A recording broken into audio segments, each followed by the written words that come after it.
I've got a promotion exam at work, and I need to buy the study materials for it.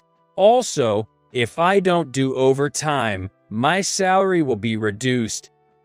Mike said while we were discussing how to manage our finances for our life together after getting married. He has to study for the promotion exam, so the money he can bring into the household will decrease. I thought it was fine since both of us are working. However, right after that, I started feeling uneasy about Mike's behavior. He was using an unfamiliar app on his phone, and his overtime suddenly increased. Most of all, when we went out to eat, he wouldn't take a single bite of food. I was also curious about the waiter's strange hand movements. I felt like I had seen those hand movements somewhere before. If my suspicion is right, it could turn out to be pretty bad. I left the bar for a drink and distanced myself from Mike. I decided to uncover his suspicious activities. Thinking nobody would notice was a huge mistake. My name is Emily Wilson, and I'm turning 38 this year. I work as a tax accountant, and both my career and personal life are fulfilling. I can proudly say that I'm enjoying both my professional and personal life now, but it was quite a challenging journey to get here. When I graduated from college, the economy was in a slump, and I struggled to find a job.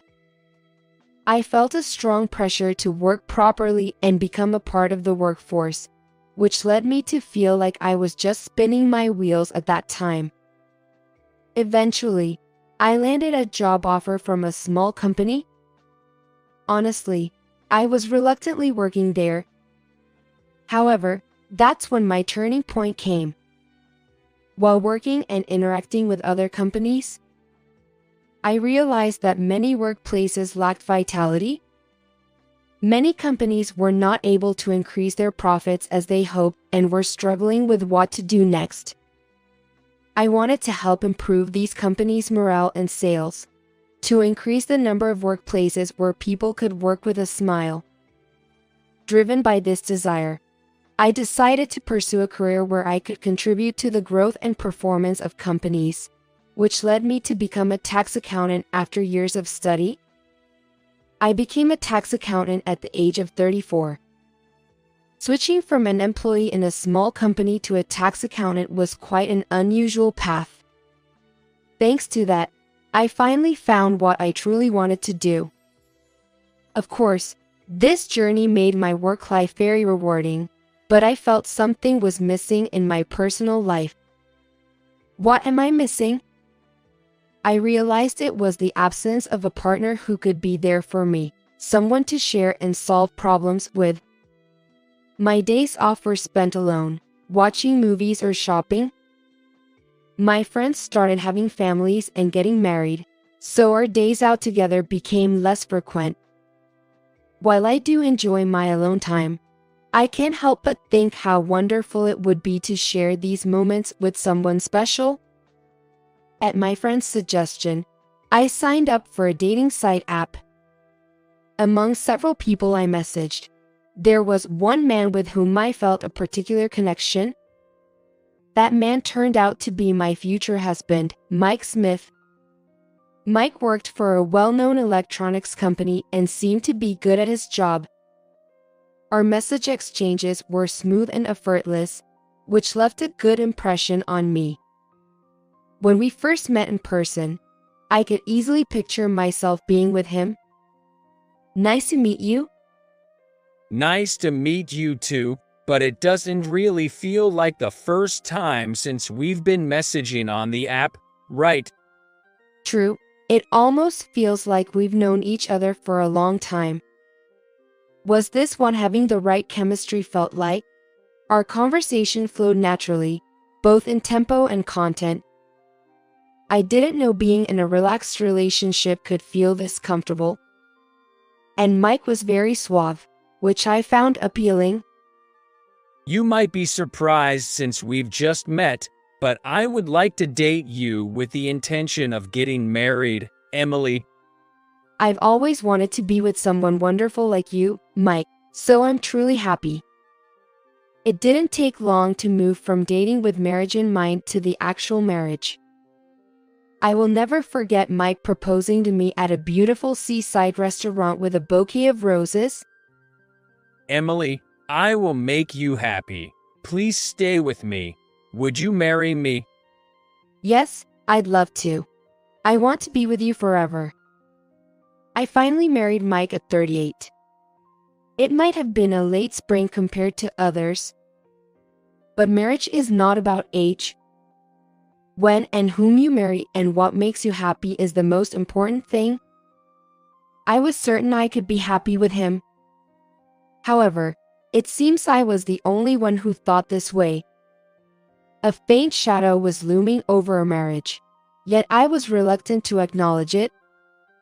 Mike and I both worked, and we decided it was better to have some personal spending money, so we opted for an allowance system. We agreed to put the necessary funds into a common purse and left the rest for each of us to spend freely.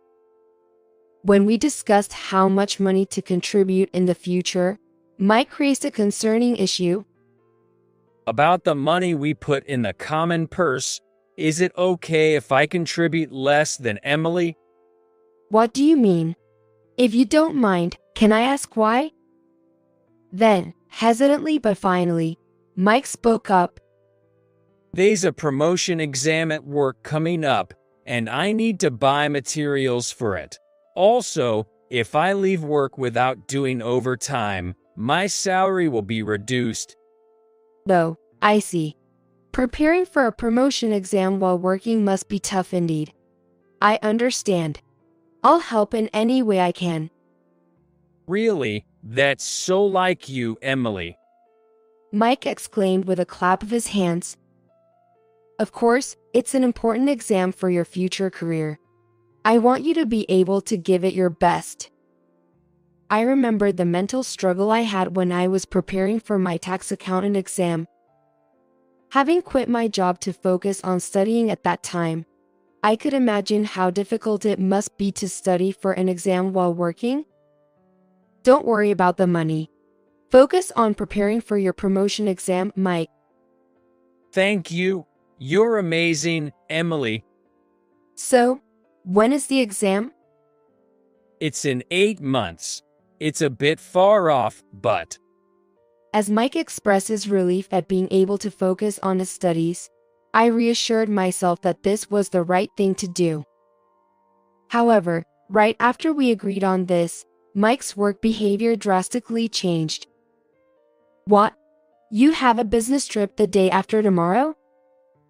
Right after we decided how much to contribute to our shared finances, his business trips for work suddenly increased. It can't be helped. It's a work assignment. But you need to prepare for the upcoming promotion exam, right? And yet, there are so many business trips. Are you saying I should defy orders and not go on the business trip? Mike stared at me as he said that. It's not that. I just got worried. Then please don't interfere. How well I can perform here is what matters. Okay, but don't overdo it. It's often said that men become oblivious to everything else once they're focused on work, and Mike seemed to fit that mold. I've been with this company for a long time, and I want to expand my role even further in the future. It would be great to see you achieving more. I'm here to support you. Mike looked satisfied, but I was oblivious to the underlying issues. He started bringing his work home, so I always made sure not to disturb him while he was focused. It felt restrictive, but I did it for Mike. Then, one quiet evening, the notification sound of a smartphone echoed in the living room. Oh, that's Mike's phone. The notification sounds beeped continuously just as Mike went to the bathroom. I thought I should inform him if it was an important work call. When I casually picked up his phone, something felt off. A glittering character on a light blue background was displayed prominently on the screen. Mike usually used his phone only for work, so this app seemed out of place. Could it be an app for meeting someone of the opposite sex? But that wouldn't make sense now that we're married. Just as I was pondering this, Mike came back from the bathroom. Hey, why are you? Oh, your phone was ringing nonstop, so I thought I'd give it to you in case it was work-related. Hey, don't do more than you need to.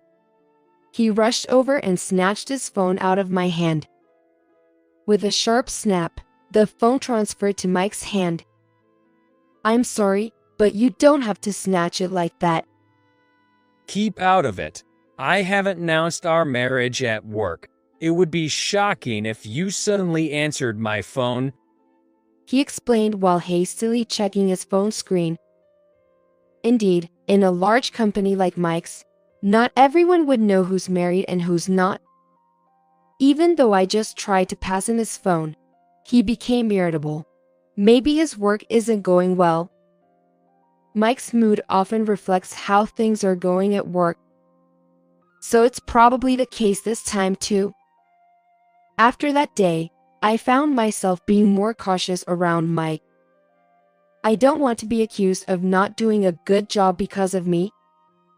But then, perhaps noticing my concern, Mike approached me. Hey, are you free after work this Thursday? I'll probably finish around 7, but is there something special? Well, I felt bad about the other day. How about we go out for a drink as an apology? Seeing his awkward smile, I felt a wave of relief and quickly agreed. That sounds good, but it's unusual for you to suggest going out for drinks. What's the occasion? As I asked playfully, Mike seemed to relax and started talking. Don't say that.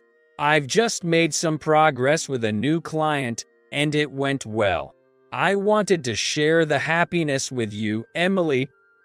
Oh, that's good news. I thought you were dealing with some tough project because you look so serious, but I'm glad it turned out well. How about we meet at our usual station and then head to the bar from there? Before we got married, we used to visit various places and enjoyed bar hopping. We both liked having conversations without holding back and savored the pairing of drinks and snacks as a hobby. Lately, we hadn't had the chance to explore new places due to our busy schedules, but this seemed like the perfect opportunity. With frequent changes in the shops around our memory-filled station, we might discover some interesting new spots. I was really looking forward to the day of our date. To make sure I wasn't late for our meetup, I finished work earlier than usual. I remembered how we used to go bar hopping in this area before we got married. I was excited to remember that. We always chose a place based on our mood at the moment, making each visit unique. Hey, over here. So, where shall we go today? As we walked side by side through the bustling streets, a particular sign caught my attention. The decoration was modest, but each piece of ornamentation seemed sophisticated. The tile work was also delicately patterned, exuding a sense of style. The sign marked open-listed delicious-sounding dishes and the bartender's recommendations, handwritten with care. It appeared that the bartender's favorite drinks were on offer today. Seeing it for the first time, I felt drawn to it. Hey, how about we try this place today? Although I had passed by here many times, the discovery filled me with joy. Really? This place? Shouldn't we check out a few others? There are plenty of bars around. But this place has a variety of drinks and dishes, and it looks stylish. It might be nice to try something different for a change. Huh? Have you ever wanted a stylish place? It's not like you to suddenly go for such ones. I can't keep up with this. though there was no compelling reason to pick that particular bar. His strong refusal made me wonder if there was something more to it. I thought this place would be nice, but you don't like it, do you? Mike sighed heavily, as if giving up.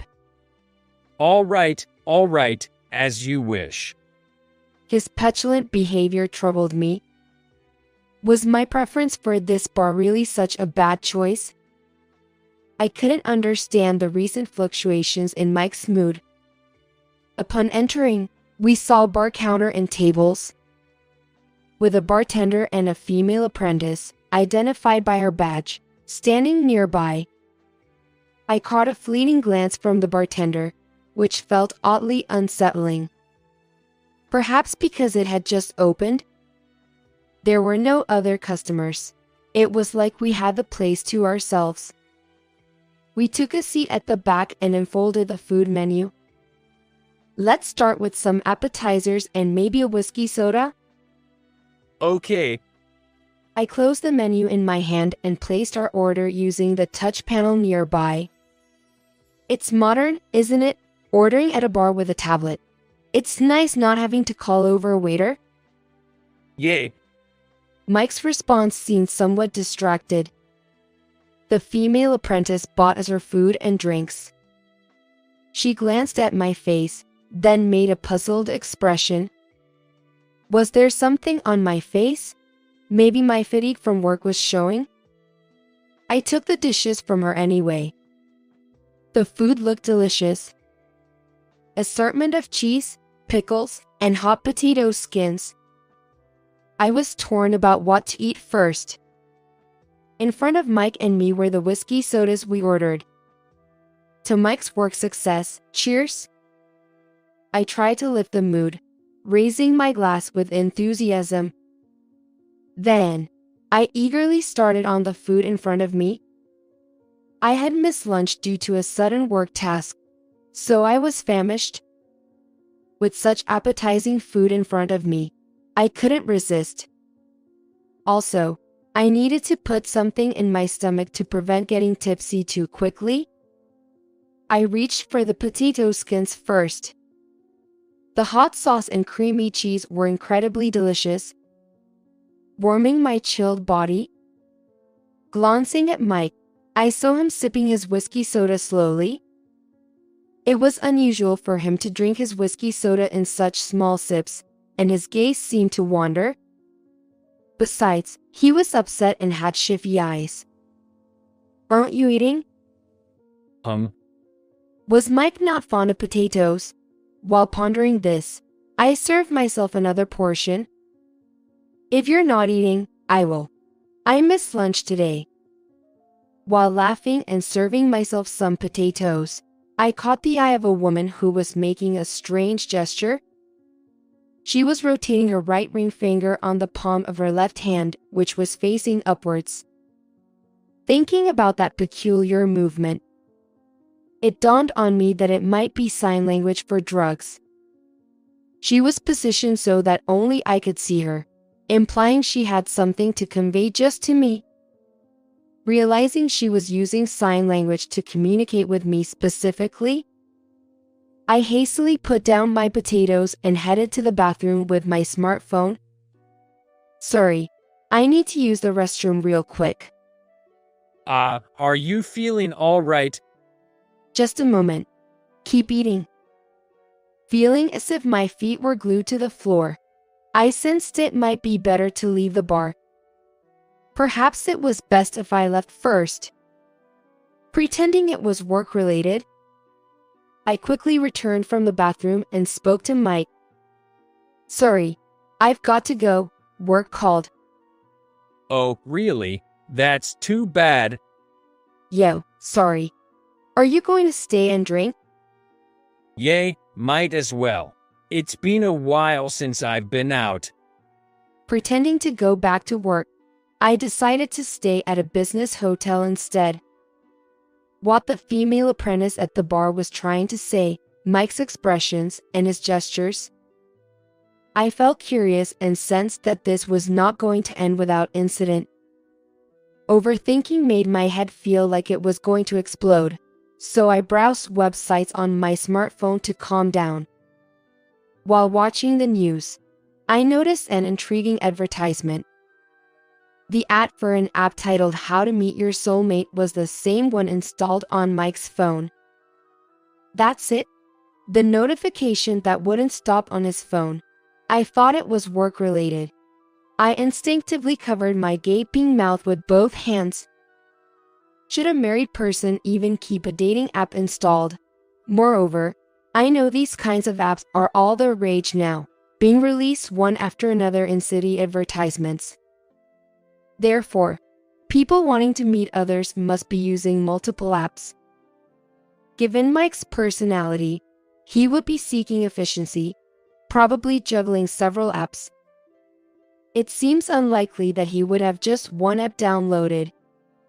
I had a bad feeling, so I decided to check what kind of app it was. Then, I discovered numerous apps. Though it was just a glimpse, some seemed familiar, as if they were on Mike's phone. Mike is meticulous and detailed, so it's hard to imagine him leaving unused apps lying around.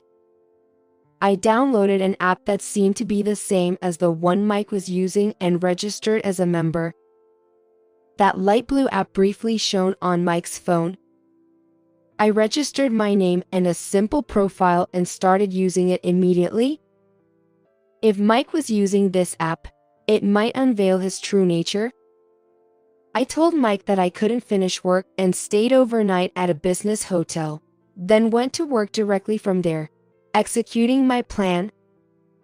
The next day, I took a personal day off and ventured out from the hotel into the city. I bought a brown long-haired wig and a hat, then uploaded my profile picture. Crafting my profile information so as not to be recognized, I quickly started searching for matches. Narrowing down by location, age, and interests, the number of potential matches decreased. I put in the name of a game that Mike likes, and all at once the number of matches was limited. Though unexpected, as I looked through profiles and icons, I discovered one that seemed to be Mike and easily matched with him. To avoid being discovered, I exchanged messages with him. In the app, Mike talked about being single, working for a certain company, and enjoying soccer and barbecues on his days off. Clearly, he didn't realize he was talking to me. I confirmed that Mike was using the app to meet up, and I went on my next mission. On Friday night, after returning home, I placed a lost item tag in our car, used by both of us. Just to be sure, I also placed it in the pocket of my cardigan left in the car. Then, I returned home, acting as if nothing had happened. Given Mike's frequent use of dating apps, he probably wasn't just talking to one person. I'm home. Work was crazy after that. Do you have any plans for this weekend, Mike? I have to go out for work, so it doesn't look like I'll get the weekend off. Really? That sounds tough. There's a sale going on, so I plan to go shopping by myself. All right, have a good time. As I said it, I glanced at Mike heading to the shower with his phone in his hand. In fact, I already knew that Mike had been searching on the family computer for tourist spots in the neighboring town. He had looked up ferry schedules, a delicious bakery, parks with nighttime views, and even hotels. Moreover, his search history included "she's the one" gift and fifth date proposal lines, so the woman he was planning to date this time must be his true love. I decided to make my move the following weekend. Well, I'm going to work. You know, working on a day off is the worst. That's true. Then you have a good day. After seeing Mike drive away, I started my move to catch him in the act of cheating.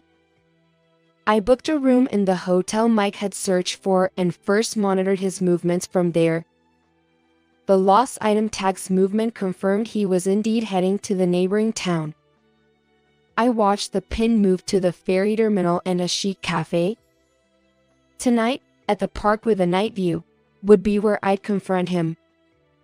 It was easy to imagine him parking the car near the park to enjoy the night view. I waited until evening to go to the park and looked around. Then, a familiar car entered the parking lot. Mike and a woman I don't know got out of her car. Mike had his arm around the waist of the unfamiliar woman, escorting her to a spot with a good view of the night scene. After watching Mike and the woman walk away from the car, I got into the back seat. Crouched under the seat, I waited for the two to return. Soon, the satisfied pair returned from viewing the night scene. It was really beautiful. I'm thrilled to think about the wonderful night ahead with you, Mike said as he sat in the driver's seat. The woman, presumably his affair partner, took the passenger seat. I stood up from the back seat and put my hands around Mike's body like a hug. Hey, what's all this about? Mike turned around with a guilty look. Well, it's just that. So, you plan to propose to your girlfriend on the 5th date at this park with a view? Thought you could smoothly carry on with your affair? In the dim car, Mike's face drained of color. His pale face in the darkness was scarier than a ghost. You've been deceiving me and cheating? And you've been drugging drinks at the bar with your buddy bartender, haven't you? What? Why would say that? Mike was still flustered. Why? Want to know? At that moment, he fell silent, helpless. Your behavior at that bar was very weird. When I checked the reviews, there were several women who had gotten terribly drunk. That seemed odd because all the comments were from women. So what do you want from me? Mike still hasn't figured out his situation. He came out strong. Is that bartender your accomplice? He's quite the schemer. After visiting again, I spoke with a female apprentice who told me about the women you brought along. The women I brought? Yes, each time a different woman, all ending up barely able to walk, dead drunk. They say women get drunk faster than men, but isn't it strange to be that intoxicated at a bar? Mike bit his lip, at a loss for words. The woman working there thought it was just her imagination at first, but she began to see a pattern. She discreetly informed me. Just because someone got drunk while I was there, you suspect me? I was appalled by Mike's poor excuse. I pulled out a pen. It was the pen I had secretly placed in Mike's bag. This pen has a recording function. I turned it on, so it recorded what you talked about at the bar. You understand what this means, right? Mike's face turned pale. It was an expression I had never seen before. Without hesitation, I pressed the play button. The recording captured his gratitude for spiking the drinks to make them more intoxicating. I can't believe you did this. I can't trust you anymore. Overwhelmed by being called out, Mike reacted with furious anger. You should be grateful I married a leftover like you, sneaking around like some detective. Mike spat angrily, slamming his bag onto the ground. The woman next to him glared at me and said something outrageous. You're the one binding Mike, aren't you? It's because of your insidious actions that you're disliked. I would never do such things. The woman, who introduced herself as Julie, was obviously Mike's affair partner. She leaned close to him like a lover. And it's like a little puppy barking. I knew he was married, but I'm more suitable for him. His other women were just flings. I'm the one who will be happy with Mike. More suitable for him? He works at a manufacturing company and is about to get promoted. He said I could be a stay-at-home wife, and he'd make the best husband. She is a worker, but she doesn't seem to think about it. She was unaware of her mistake. The man you want to marry is about to be fired. Your future has been disfired. Julie's face showed shock, quickly turning to uproar. That's a lie. Mike getting fired. Do you say that because you are disappointed that I cheated on you? I showed her a printout. I had to contact his company before. Turns out he lied about business trips to go on romantic getaways with you. The printout contained evidence of his false reporting, including schedules and fake business trip receipts. The company was shocked by his conduct and is about to terminate his employment contract. Terminate the contract? But he's supposed to become an assistant manager. I laughed at the absurdity. You didn't know the truth. He's just a contract employee. Julie looked lost, unsure of what to believe. I don't see the appeal of a man who gets women drunk for his pleasure and is just a temp worker, but if that's what you want, he's all yours. No, I don't want a man who's getting fired. Julie retorted, then tried to walk away from the passenger seat. I put my foot in front of Julie's. Julie fell hard and hit her face on the ground. How could you do that? You knew he was married and still pursued an affair, even trying to steal him away. You were prepared for the high cost of infidelity, right? Now Julie's face turned pale. I'm a woman and can't pay alimony. I don't have that kind of money. It's shameful to say you don't have money because you're a woman at your age. It's undoubtedly your own fault due to lack of ability. Hey, you don't need to go that far.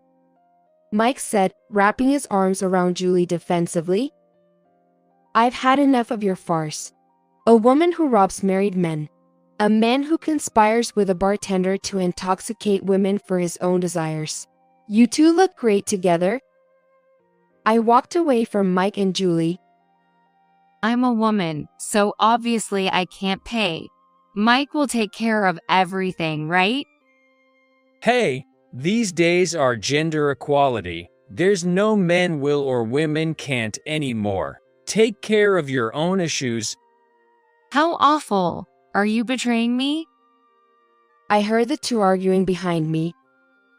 I was surprised to hear the word betray from Julie, but that no longer had anything to do with me. I returned home once and left with only the necessary luggage. Mike called many times wanting to reconcile, but I ignored all his attempts. Once, I answered thinking it was an unknown number, but it was Mike. Please, let's not get divorced. Are you in any position to say you don't want a divorce? But I can't live if we divorce now. Wait until I find another job. I sighed heavily. You want me to support you until you're reemployed? No way. Cry to your mistress. Then Mike yelled in desperation. I can't do something that pathetic. But I was not one to be intimidated. Pathetic? Who's the one that did such pathetic things to me? Mike fell silent. Anyway, I'll have my lawyer contact you. I was able to claim alimony through the lawyer.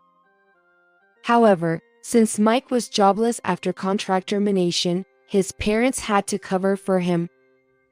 Now, he's working hard at a construction site from morning till night, as introduced by his parents. His bad attitude and snide remarks have made him a target of disdain among his seniors. As for Julie, she was fired from her job for having an affair and is known for shouting "I did nothing wrong" until the end, as I heard from a former co-worker. After that, Mike and I officially divorced, and I've been enjoying my life alone. Work and personal life are going well, and divorcing Mike was the best decision.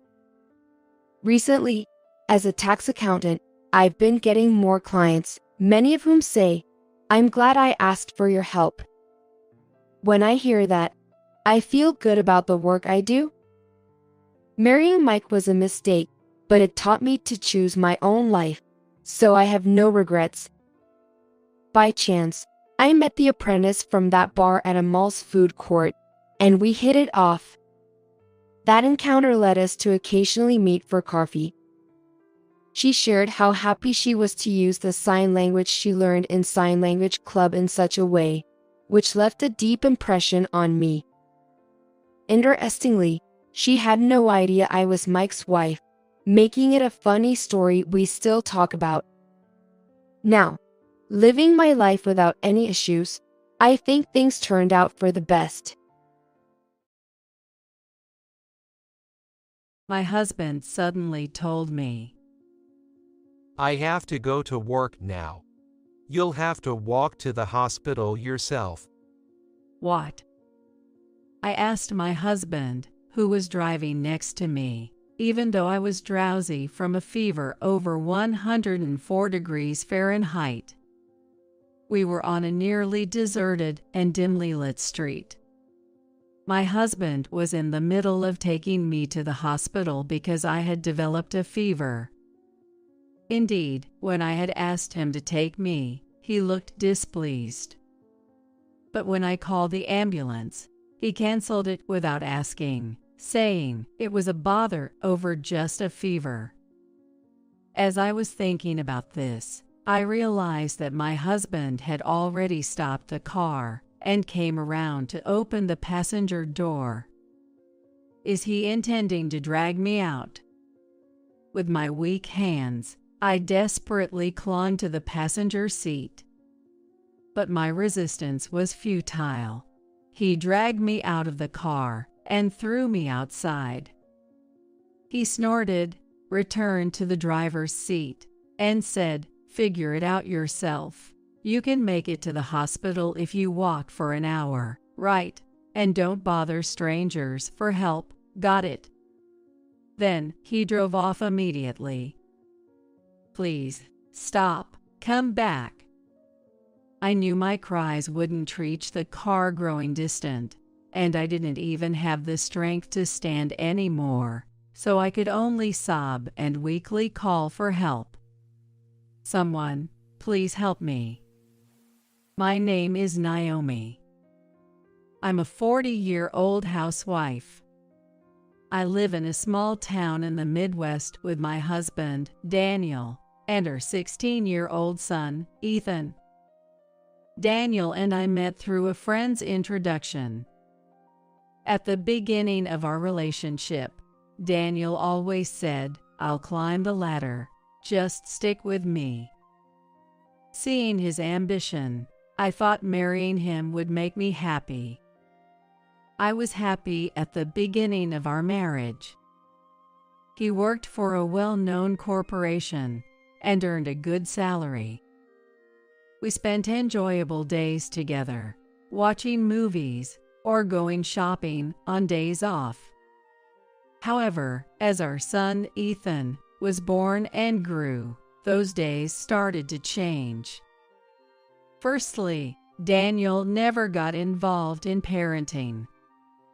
He never changed a diaper, nor did he ever bathe Ethan. He never participated in an open class at his son's school, even when he had time off. We've never even been on a family vacation together. In short, Daniel never did anything that could be considered fatherly.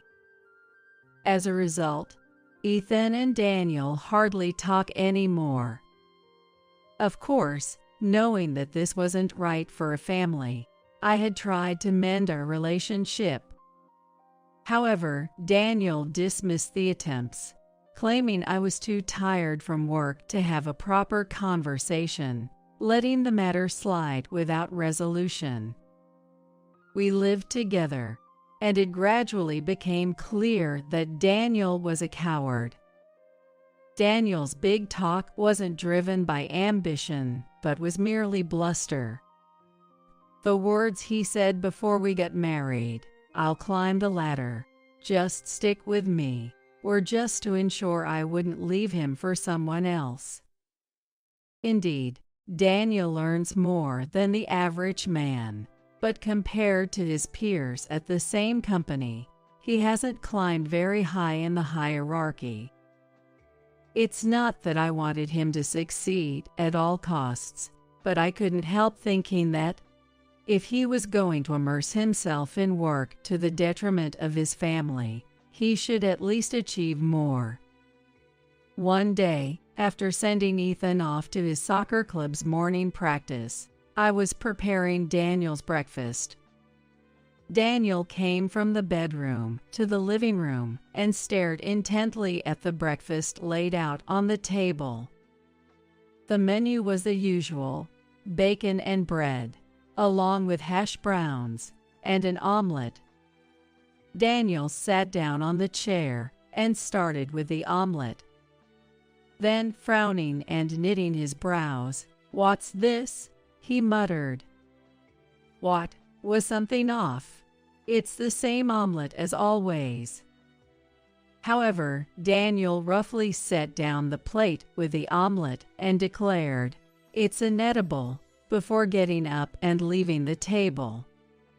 Since then, he has been complaining about every meal I make. The lunches I packed for him were returned almost untouched, with the excuse they were too awful to eat.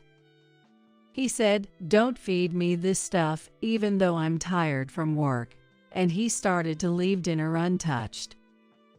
And Daniel's complaints extended beyond cooking to laundry and cleaning as well. He told me to straighten the clothes more when hanging them on the balcony. He once touched the window frame with his finger and said, "There is so much dust."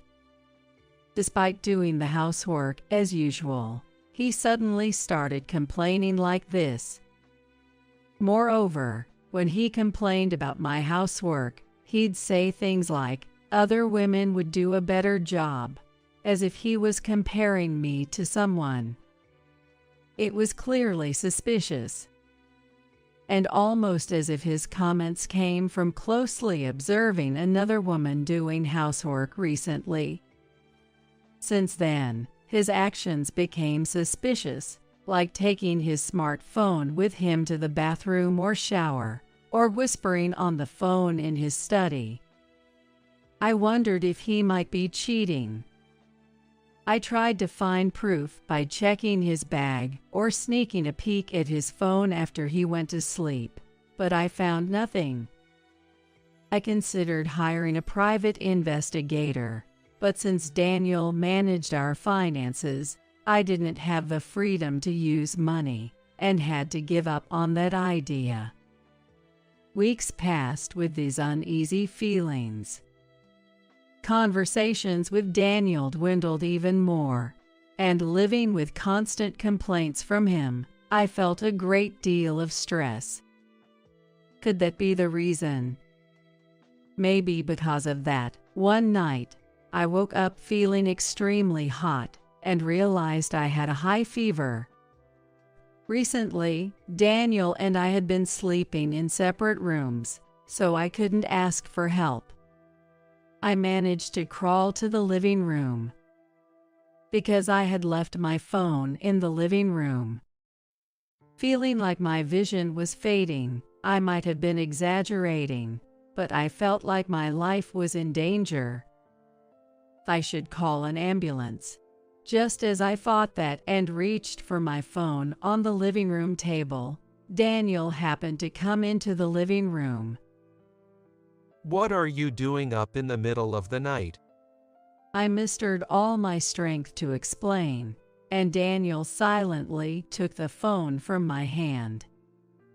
Might he call an ambulance for me? Feeling relieved with that thought, Daniel then uttered something unbelievable to me. Calling an ambulance for just a fever? How embarrassing would that be if the neighbors found out? You can't even do housework properly, but bothering me is something you're good at. Go back to sleep. A fever will go away if you sleep. Far from being concerned, Daniel snapped at me, and I protested through tears. Please, let me go to the hospital. If an ambulance is out of the question, then please take me in our car. I begged Daniel, clinging to him. I kept pleading, almost babbling, please, please. Despite his reluctance, Daniel seemed to give in to my persistence and agreed to drive me.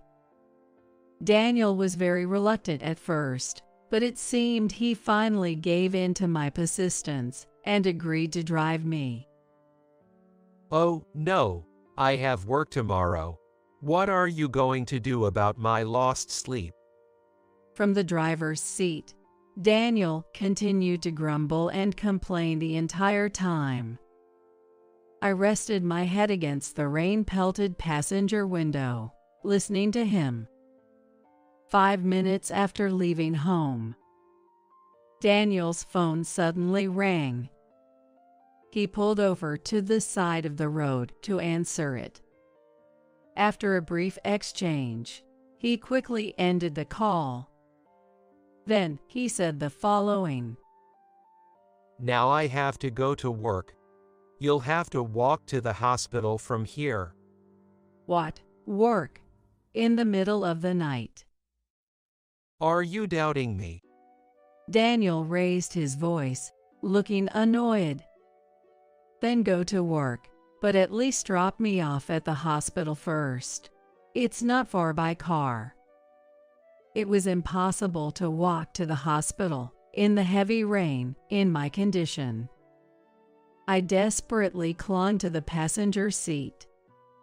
But Daniel got out of the driver's seat, opened the passenger door with force, unbuckled my seat belt, and grabbed my shoulder. Get out quickly.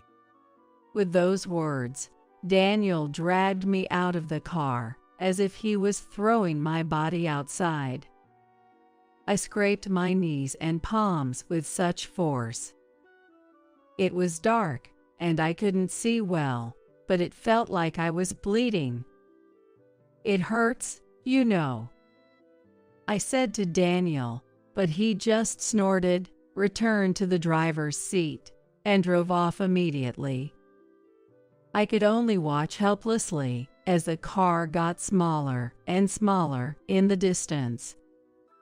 The rain kept getting stronger, and it felt like my fever was rising. There was no one around on the night streets, and Daniel had taken my smartphone with him. My only option was to walk to the hospital. In a desperate state, I headed for the hospital. Since Daniel had contacted the hospital in advance, I was sure the staff would be waiting for me. Thinking that I shouldn't waste any more of their time or that of other patients, I walked to the hospital despite feeling dizzy and disoriented. I got lost and had to rest along the way, but by the time I finally made it to the hospital, 2 hours had passed since I left home. A trip that should have taken only 15 minutes by car. I made my way towards the entrance, aiming for the door. Then, through the glass doors, I locked eyes with a nurse. The moment we made eye contact, I felt a wave of relief and lost consciousness. When I woke up, I was lying in a hospital bed. It seemed like the medication and the intravenous strip had worked because my fever had gone down. As I stared blankly at the ceiling, I heard a familiar voice. It was my son's voice. Mom, are you okay? Ethan asked with a worried look on his face. Yes, I'm fine. Sorry for worrying you. Wait, why is Ethan here? As I pondered this question, Ethan smiled slightly and helped me sit up. To my surprise, Daniel was there too. He was sitting on a low chair, looking exhausted. His clothes were soaking wet, and his usually neat hair was a mess. as if he had been caught in a storm. For some reason, his legs were shaking uncontrollably. I wondered what had happened while I was unconscious. Hey, you have something to say to Mom, don't you?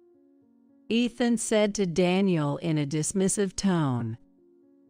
Then Daniel jerked and shivered, lifting his face up.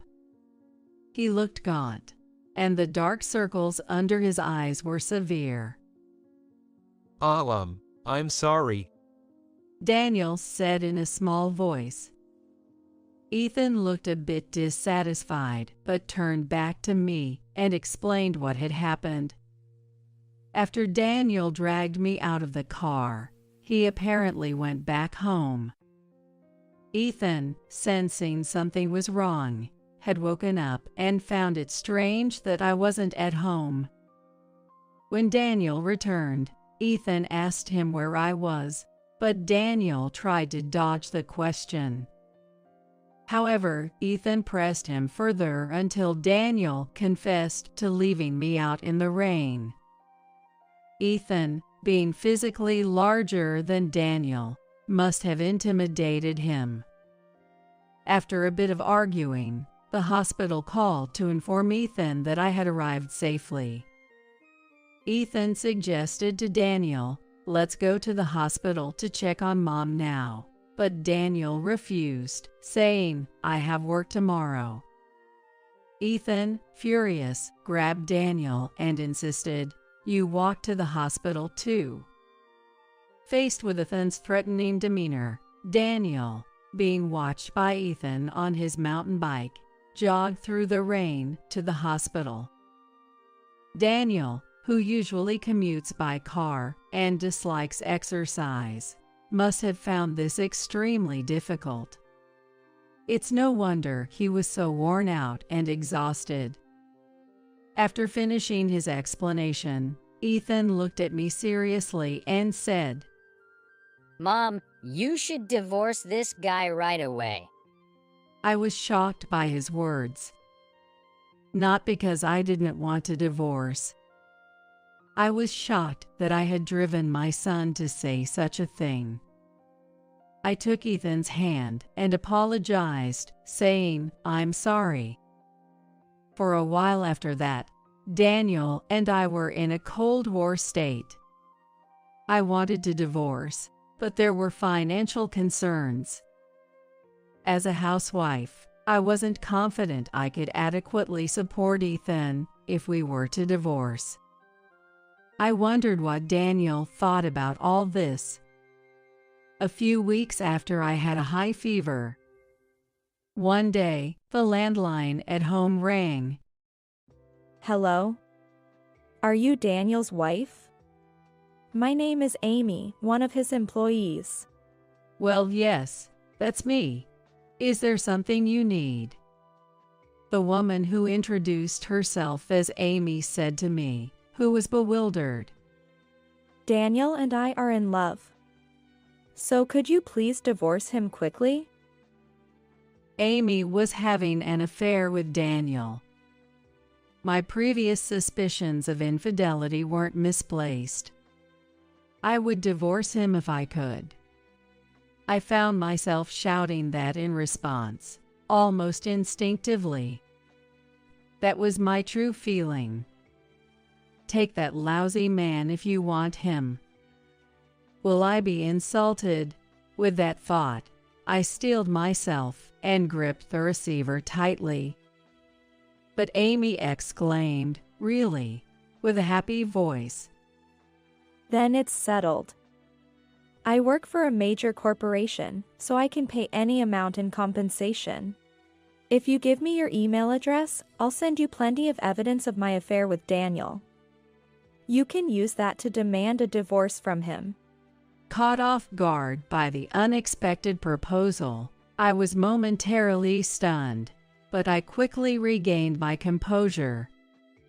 There's no way I could pass up such an opportunity. I gave her my email address. And soon after, she sent me ample evidence of the affair. There were la vie de vie photos and screenshots of their rendezvous messages, more than enough to serve as proof. That evening, after making sure Ethan had fallen asleep, I approached Daniel, who was having a drink. "Hey, we need to talk." Daniel just said, "What?" without taking his eyes off the TV. I was irritated, turned off the TV, and slammed my hand on the table. Daniel turned to face me, angry. I presented something right in front of Daniel. A divorce form. Daniel's eyes widened in shock. "Let's get a divorce. It seems you have someone else who works for a major corporation and is good at housework." What? Are you saying I'm cheating? If so, show me the proof. Daniel said confidently, thinking he had covered his tracks. I met his challenge and presented all evidences Amy had sent me. His confident expression quickly fell, and he began to look like he was about to cry. What? How do you have these? I deleted everything. A divorce would be embarrassing, right? And doesn't Ethan need a father? And money? Daniel apparently doesn't want other people to think he got divorced because he cheated on his wife. How selfish of him. I'm not embarrassed at all. Besides, Ethan doesn't need a father like you. You've never done anything fatherly before. Don't start saying such things now. As for money, if you truly care about Ethan, you'll provide ample child support, won't you? Finally, Daniel seemed to realize I was serious about our divorce, holding his head and starting to sob. This isn't how it was supposed to go. Half a year later, Daniel and I were officially divorced. In the divorce, I demanded a fair division of assets, compensation for his infidelity, and ample child support for Ethan. Additionally, I demanded compensation for infidelity from Amy, the woman involved in the affair. Since the payments were made in lump sums from both parties, I had no immediate financial worries. I didn't want Ethan to go through the trauma of changing schools, so we moved to a nearby apartment, and now we are working together to make our lives work. It seems that Daniel and Amy started living together. However, both being busy with their jobs, they frequently argued over household chores, each trying to push responsibilities onto the other. Amy's efforts in housework were probably to show her best side to Daniel in an attempt to take him away from me. Once she had Daniel to herself, she likely felt comfortable revealing her true nature. Moreover, somehow, it became public knowledge that Daniel and Amy had an affair, tarnishing the reputation of the major corporation they worked for, and resulting in both of them being fired. They struggled to make ends meet after paying me the compensation in full, but that's none of my concern. Since divorcing Daniel, Ethan has become much brighter and more dedicated to his club activities. I'll be a player for the first time in the upcoming match. Watching him talk happily, I felt deep down that my decision was the right one. What the heck? I don't get it.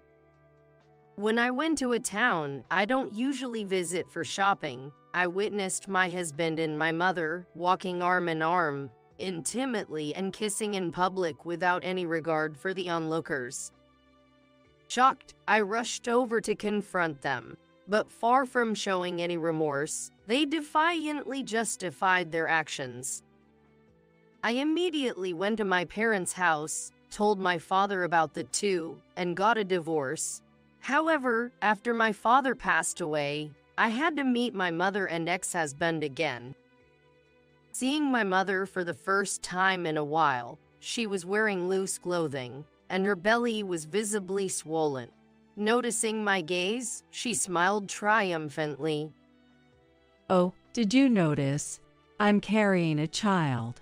Seems like you waited forever but couldn't have one, huh?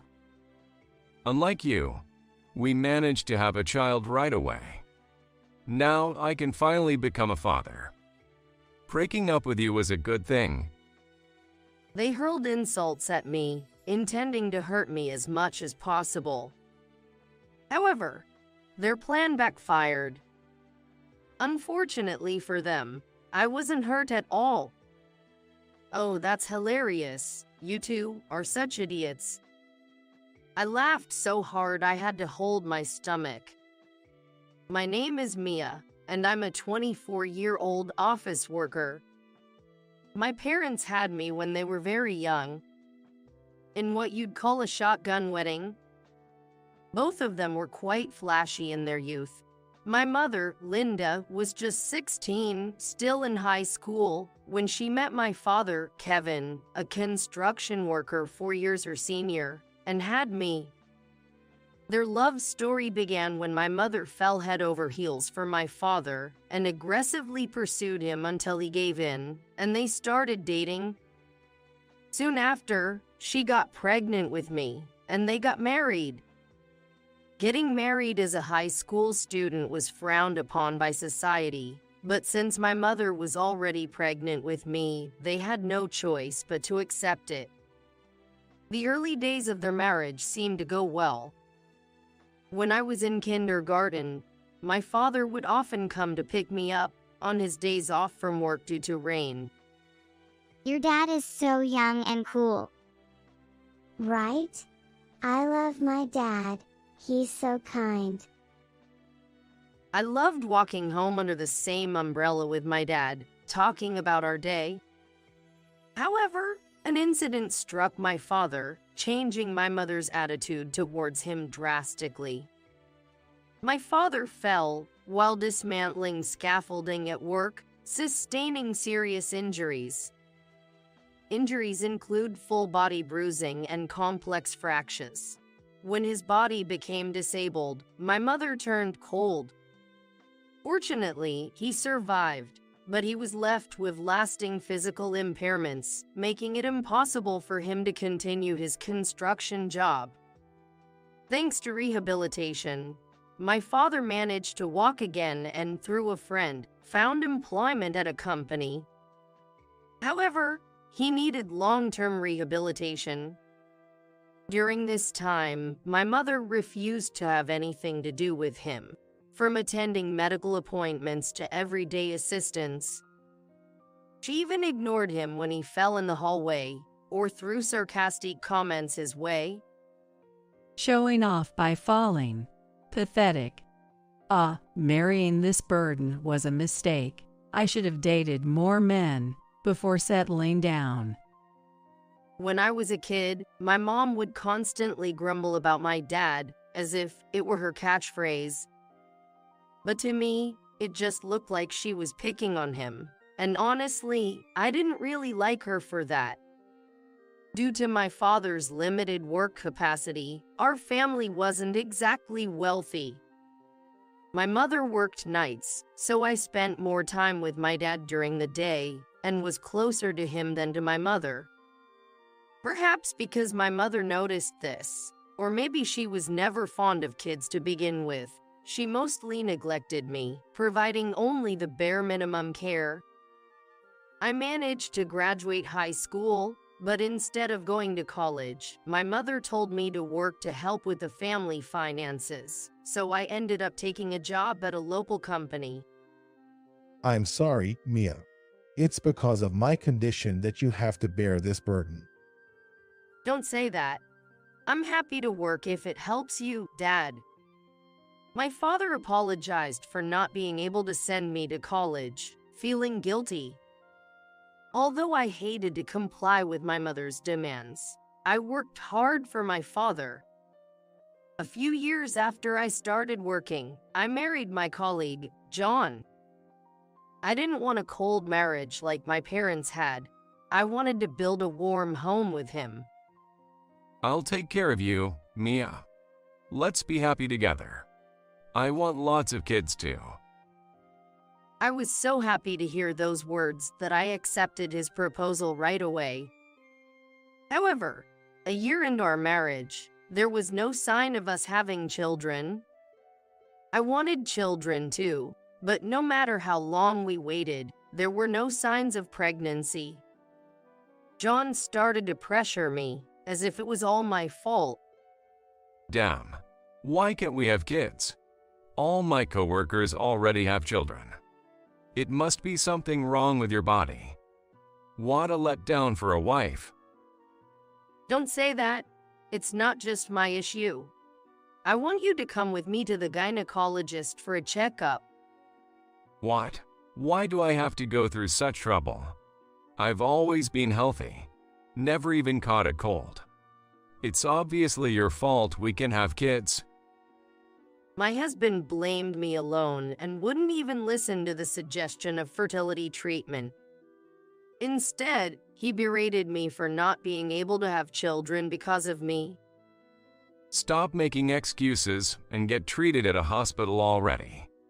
It's embarrassing for me that we're married and can't have kids. He wouldn't listen to me at all, just blamed me one-sidedly. Still clinging to a sliver of hope, I pursued fertility treatments alone, but there was no sign of us having a child. And then John started coming home less and less. He said he was busy with work and started coming home in the morning more frequently. Is it really work? Could he be cheating, now that I think about it? I had several reasons to suspect my husband. There were times when I could smell women's perfume on his clothes when he came home in the morning. Not just once, but several times. Moreover, when I checked the credit card statements, there were charges for unexplained expenses that further fueled my suspicions. However, I thought confronting him directly would only lead to evasive answers, so I waited for the right moment to talk, and that moment came soon enough. It happened when I went out to a town. I usually don't visit for shopping. I saw my husband, although he said he had to work on this holiday. Is that John? But he's supposed to be at work today. I was about to call out to him when I noticed a woman walking beside him.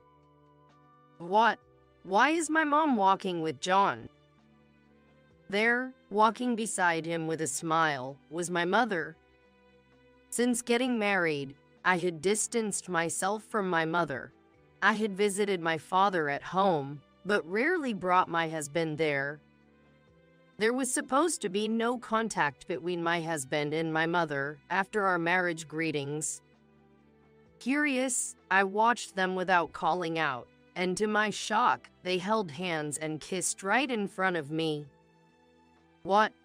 This makes no sense. I ended up raising my voice. They didn't notice me, stunned, and continued walking away.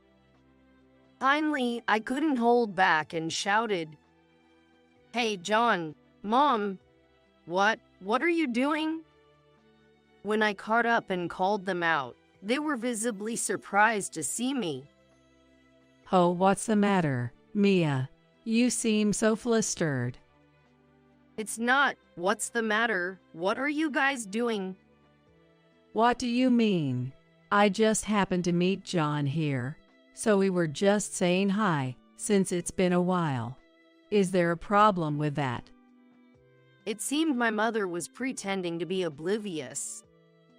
Seeing my mother dressed youthfully, you wouldn't think she was over 40 if not told. And then, getting closer to my mother, I realized something. This scent, I've smelled it before. The perfume my mother was wearing was familiar. It was the same scent I smelled on my husband's clothes when he returned home late. I didn't want to believe it, but I was convinced that my mother was my husband's affair partner. Don't lie, I saw you two kissing just now. What? You must be mistaken. We just bumped into each other, that's all. When pressed, the two exchanged a fleeting look of panic, but after a moment of silence, John admitted defeat and spoke. Oh, man, I never thought we'd get caught this early. Why are you even here? What's that supposed to mean? You're so oblivious. I thought we could have kept it under wraps a bit longer, but to think you were watching. Well, as you've guessed, I actually prefer older women. Sorry, I did feel bad for you, but I've been into John since we first met. My mom and husband unabashedly said something unbelievable. We just happened to bump into each other one day, had a lunch, and, well, one thing led to another. I'm still young, after all, I want to experience love. Our relationship was already strained, and as I confided in her, the more we talked, the more I was drawn to her. Yeah, I heard about it. Mia. Having trouble conceiving, huh? John really wanted a boy. And because of you. Can't believe you'd say that to Mom. Well, it's true, isn't it? Your body's the reason we can have kids. Unbelievably, it seemed my husband had shared everything, even our most private issues, with my mother. Struggling alone with infertility, my husband blamed me as if he were the victim, despite never listening to my concerns. Fury bubbled up within me, realizing there was no way I could continue this marriage. The audacity. Do you even realize what you're doing? I yelled at them, as they were nonchalantly making excuses. Can't help it. It's because you're a failure as a wife and a woman. Excuse me, I'm better off without a husband like you. I want a divorce. Fine by me. To be honest, I've been over you for a while. Always excuses, no kids. I'll be relieved to be rid of a defective product like you. Oh, I didn't intend for this to happen, but I guess I ended up taking your precious husband. Sorry about that. Despite clearly not feeling sorry, my mother offered a hollow apology. Mom, if Dad finds out about your affair, you'll be divorced too. Be prepared. Her complexion changed upon my words, but she quickly reverted to her smug demeanor. Well, like there's no proof of the affair. You and John getting divorced is your business, but I'll divorce when I please. Come on, John, let's go. Urged by my mother, they left me behind in haste. Despite their affair, unlike John, my mother didn't seem eager to divorce my father immediately. I went straight to my parents' house and told my dad everything. So, I endured all these years thinking you needed a mother, even if she was that kind of woman.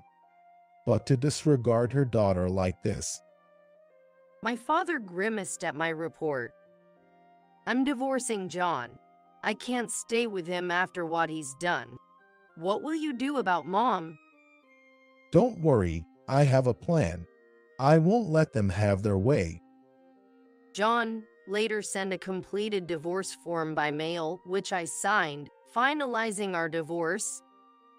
My mother didn't return home after that, apparently eloping with John. Despite my anger, my father advised me to forget them both, and I decided to let go of my ex-husband and mother. I then moved out of the apartment I shared with John and returned to my childhood home. My father had become quite self-sufficient. Ironically, thanks to my mother's neglect. Despite everything, I'm happy to live with you again. Thanks for coming back. I enjoyed a brief period of peace with my father, but it didn't last. He contracted a widespread pneumonia and suddenly became gravely ill. Mia, I am sorry for all the hardships. Live your life as you wish from now on. On the brink of death, my father firmly held my hand and told me this. Tears welled up as I nodded in agreement. Despite medical efforts, his condition rapidly worsened, and he passed away. Dad, I wish I had been a better daughter before you left us so suddenly. As I prepared for his funeral, an unexpected visitor arrived. Long time no see. Heard he's gone. My mother and John, my ex-husband, were there. They stood at the door with disdainful smiles, barging into the house. What do you want now? Just go away. What? And who do you think you are? He and I are married, you know. It's only natural for a wife to rush over when her husband dies. To think you'd say such a thing after eloping and not contacting anyone for years. Oh well, say whatever you want. But no matter how much you scream and shout, I'm still his widow, which means I have a right to the inheritance. There was insurance too, wasn't there? I can't believe it. That's why you never divorced, Dad. After suffering an injury, Dad retired from his construction job and worked hard at a company he joined later, eventually reaching a respectable position before he passed away. Despite having no formal education, it must have been the grit he developed during his days as a craftsman. He had many subordinates who admired him for his caring nature. All the more reason not to divorce. Now let's talk about dividing up the assets. He wasn't one for material desires, so I know he saved quite a bit. Let's see. Mom said this as she approached me. Suddenly, I realized something. Mom, in her loose clothing, her belly was clearly swollen. Noticing my gaze, she smiled triumphantly. Oh, you noticed. Yes, I'm carrying John's child. It seems you've been waiting for one you could never have. I'll bear the child in your stead. Different from you. I had a child easily. Now I can finally become a father. Breaking up with you was really for the best. The two of them hurled the most hurtful words they could at me. However, their plan backfired. Unfortunately for them, I wasn't hurt in the slightest. Oh, this is hilarious. Both of you look so foolish. I couldn't help but laugh, holding my stomach. The two of them looked at me, dumbfounded. What's so funny? Because it's ridiculous. Hey, I hate to say it, but are you sure that child is really John's? At my words, John asked, "What?" as if offended, but Mom's demeanor suddenly changed. Her eyes darted around, clearly flustered. But John seemed oblivious to it. It's definitely my child. Don't say such nonsensical things out of spite. Yes, that's right. Don't be sore losers. Whether it's a sore loser's talk or not, this will clarify everything. I stepped away and retrieved a document I had kept, thrusting it in front of them. What's this all of a sudden? What is this? What are you so surprised about? It can't be that. Huh? What does this mean? The two were shocked by the content of the document. It was a report from a private investigator detailing Mom's social interactions. After Mom eloped with John, I happened to see her in town. She was with a young man I didn't recognize, not John. Following them secretly, they entered a hotel together. What does this mean? Could it be that Mom is? I talked with my father before he passed and decided to investigate Mom's behavior. I thought it might be useful someday. The investigation confirmed that Mom was indeed involved with a man other than John. John, with a look of disbelief, frantically reads through the documents. There, detailed information about his mother and her boyfriend is written. John, reading the report with disbelief, glared at Mom next to him after finishing it. What is this report about? Were you deceiving me? That's absurd. Mia is lying. The baby is definitely yours. Despite being flustered, Mom insisted the baby was John's. Who do you believe, Mia or me? Well, that's... Since you couldn't have a child, you're framing your own mother.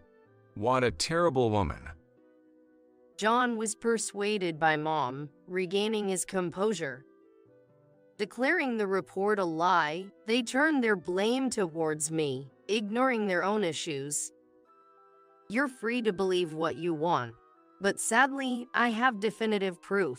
You can come out now. I called out towards the room next to the living room, where I currently was. Then the door opened, and a man walked in. Who the heck is that guy? Who? I don't know him either. Both of them were puzzled by the appearance of this unfamiliar man. This man is my husband. It's natural you wouldn't know, but I remarried. His name is Bob. I had divorced John a year ago and remarried him, whom I met through a friend. What proof does this man provide? Unlike my mother, it may not be visible yet, but I also have a baby in my belly. Of course, it's his child. So what? Say it clearly. Still don't get it?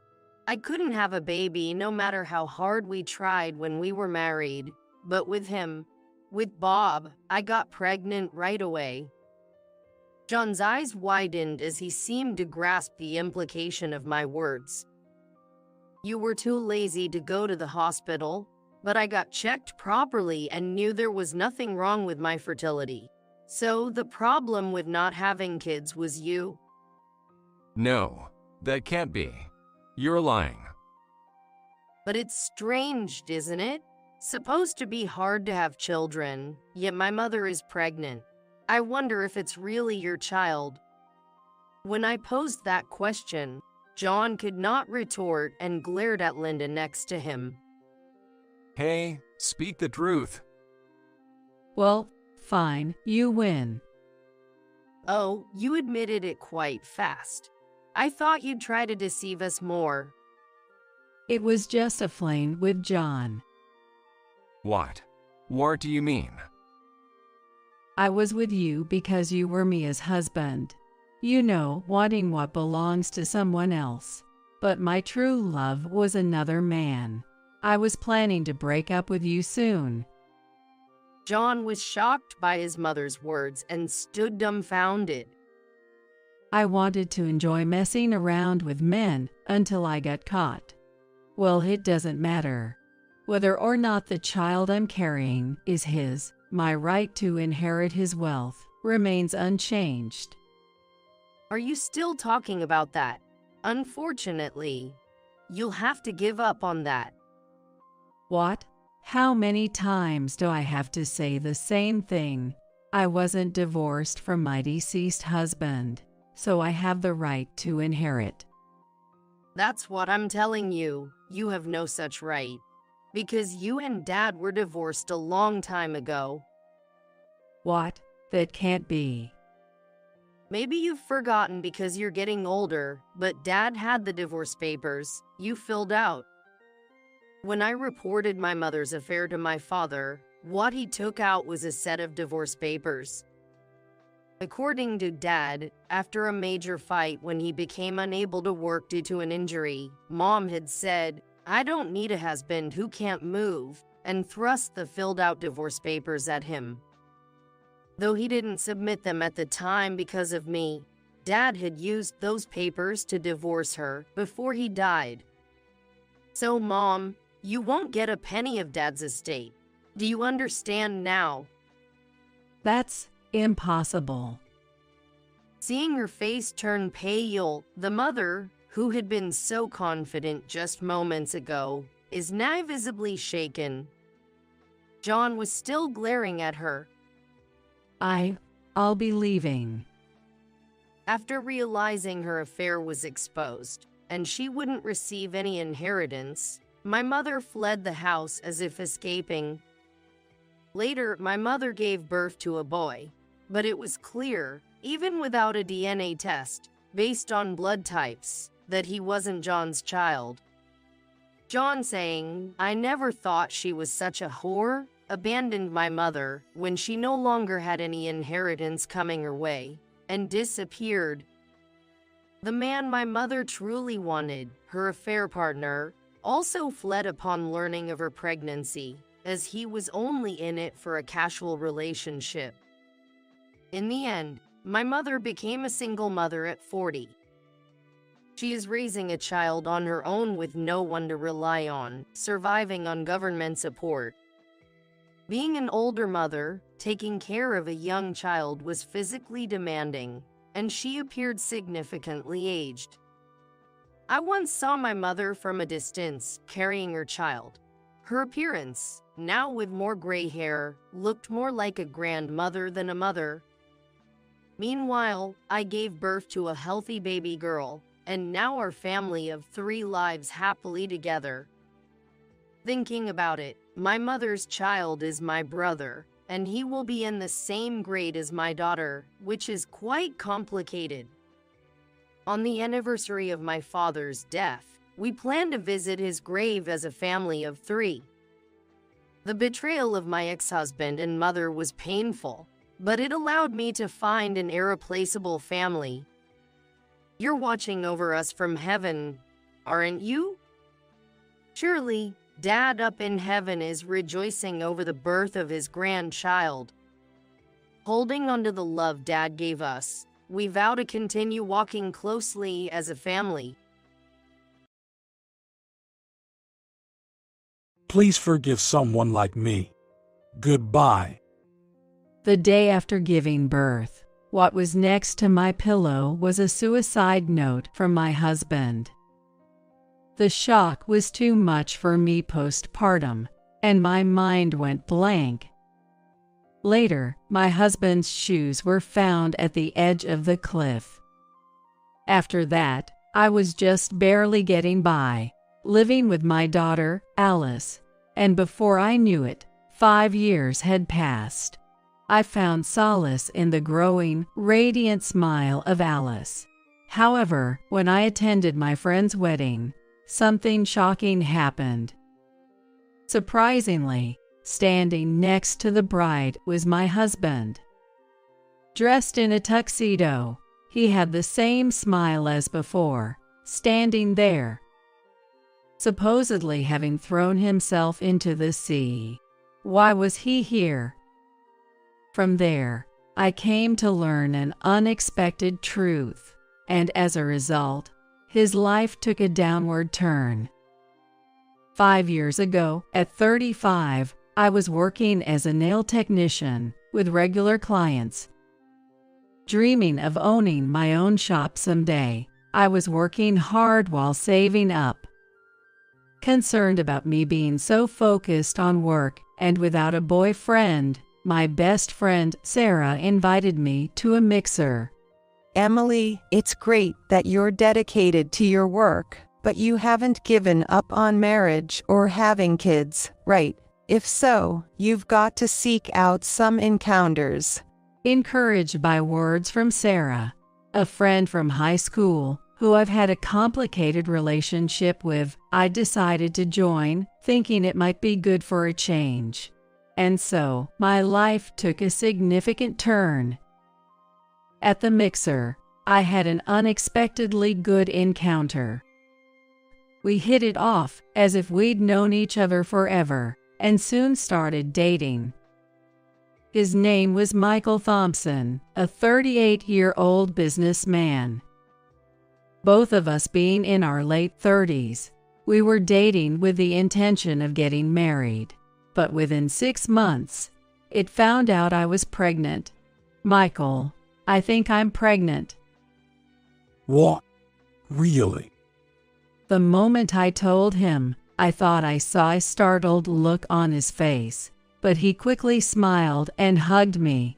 We decided to have the wedding after the baby was born and things settled down, and before that, we talked about getting legally married and starting to live together.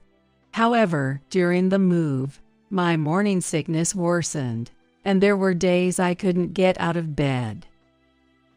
We should get married sooner, so just sign the marriage application, and I'll submit it to the clerk's office. I wanted to go together. Sorry. Don't worry, just dress for the baby. I was always enveloped in his kindness. Yet, there was one concern. It was about my parents. Living in the countryside and concerned about social appearances due to their jobs, they had been pressing me about marriage whenever they saw me. I can't stand that, and I had stopped contacting them for a while. But when we announced the shotgun wedding, I'm expecting some disapproving looks from them again. As expected, when I contacted them, my father yelled, "It's shameful, don't come back home." Though I anticipated it, such a situation still brought me down, compounded by morning sickness, making every day gloomy.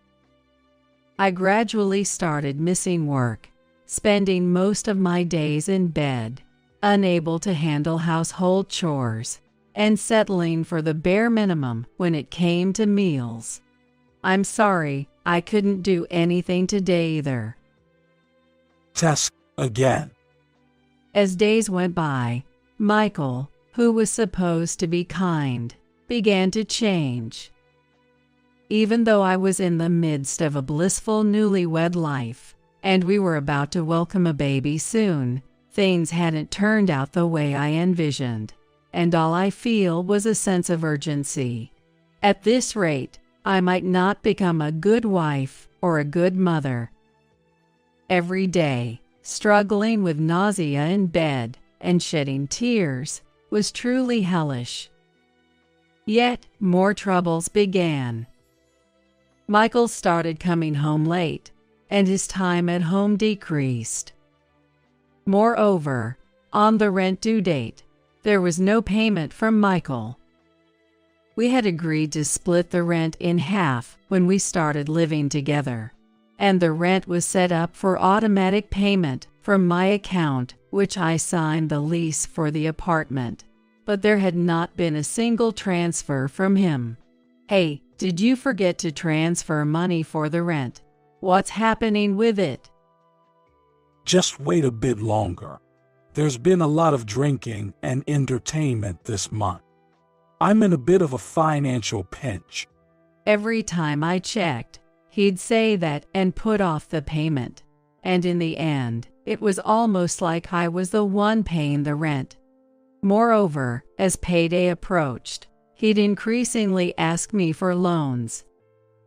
But I'm not able to work right now, and considering the future, I'd like to set aside our savings. Due to the morning sickness, I was practically on leave, and had reluctantly started dipping into my savings to open a nail salon. But I really wanted to keep that saved up. The thing is, I had an unexpected business dinner at a fancy restaurant, and I'm in a pinch this month. But shouldn't that be covered by the company's expenses? It doesn't work that way. Plus, landing this contract now could significantly affect my promotion. Please. He said that if he gets promoted and earns more, it would be easier to support the family, so I had no choice but to agree. But then I noticed an unfamiliar watch on Michael's wrist. Hey, where did you get that watch? Notice, cool, isn't it? I've been eyeing this watch for a while. He showed it off to me, almost like a child bragging about a treasure. That's not the point. How much did that cost? What's it to you? I bought it with my own money. Stop nagging. Despite me paying the full rent and even lending him money, what was he thinking? I couldn't help but snap at him. Before spending money on such things, you should have discussed it with me. You're about to become a father. When I, usually quiet, unexpectedly raised my voice, he looked surprised and then awkwardly apologized. Sorry, I'll be better from now on, okay? Seeing him apologize sincerely made me wonder if everything would be all right once the baby arrived, but I had a vague sense of unease. After that, the days my husband returned home became even fewer. And as the pregnancy entered the late stages, an unexpected situation arose during a prenatal checkup. What? Hospitalization? From now? At the checkup, they said it's a threatened preterm labor. There were still about 2 months to the due date, but the doctor advised me to be hospitalized to keep the baby in as long as possible. I was taken aback by the sudden turn of events, but determined to do my best to protect my baby, so I have mentally prepared myself for a long-term hospitalization. And there I was, on the bed, looking forward to the birth of my unborn baby. But admittedly, the days of doing nothing but rest were boring. During this time, my salvation was my best friend Sarah visiting me often. She was currently working at a detective agency specializing in infidelity investigations, and would make me laugh by sharing funny and interesting stories from her work, within the limits of what she could tell. So, cheating always gets discovered, huh? That's right. When I fell silent, Sarah looked at me intently. Don't tell me Michael is cheating. It's not like that, but I ended up spilling all the incidents that had been bothering me. Leaving home that often, Michael's actions are suspicious. Seeing Sarah mutter with a serious expression, I thought, I knew it. Deep down, I had been suspecting it, but chose to look away. Just to make it sure, did you confirm if your marriage application was actually submitted? What? I haven't checked it, but no way that could be. Sarah's unexpected words shocked me. I had never harbored such doubts. Some men do that. I'm not sure about Michael, but it's better to check it.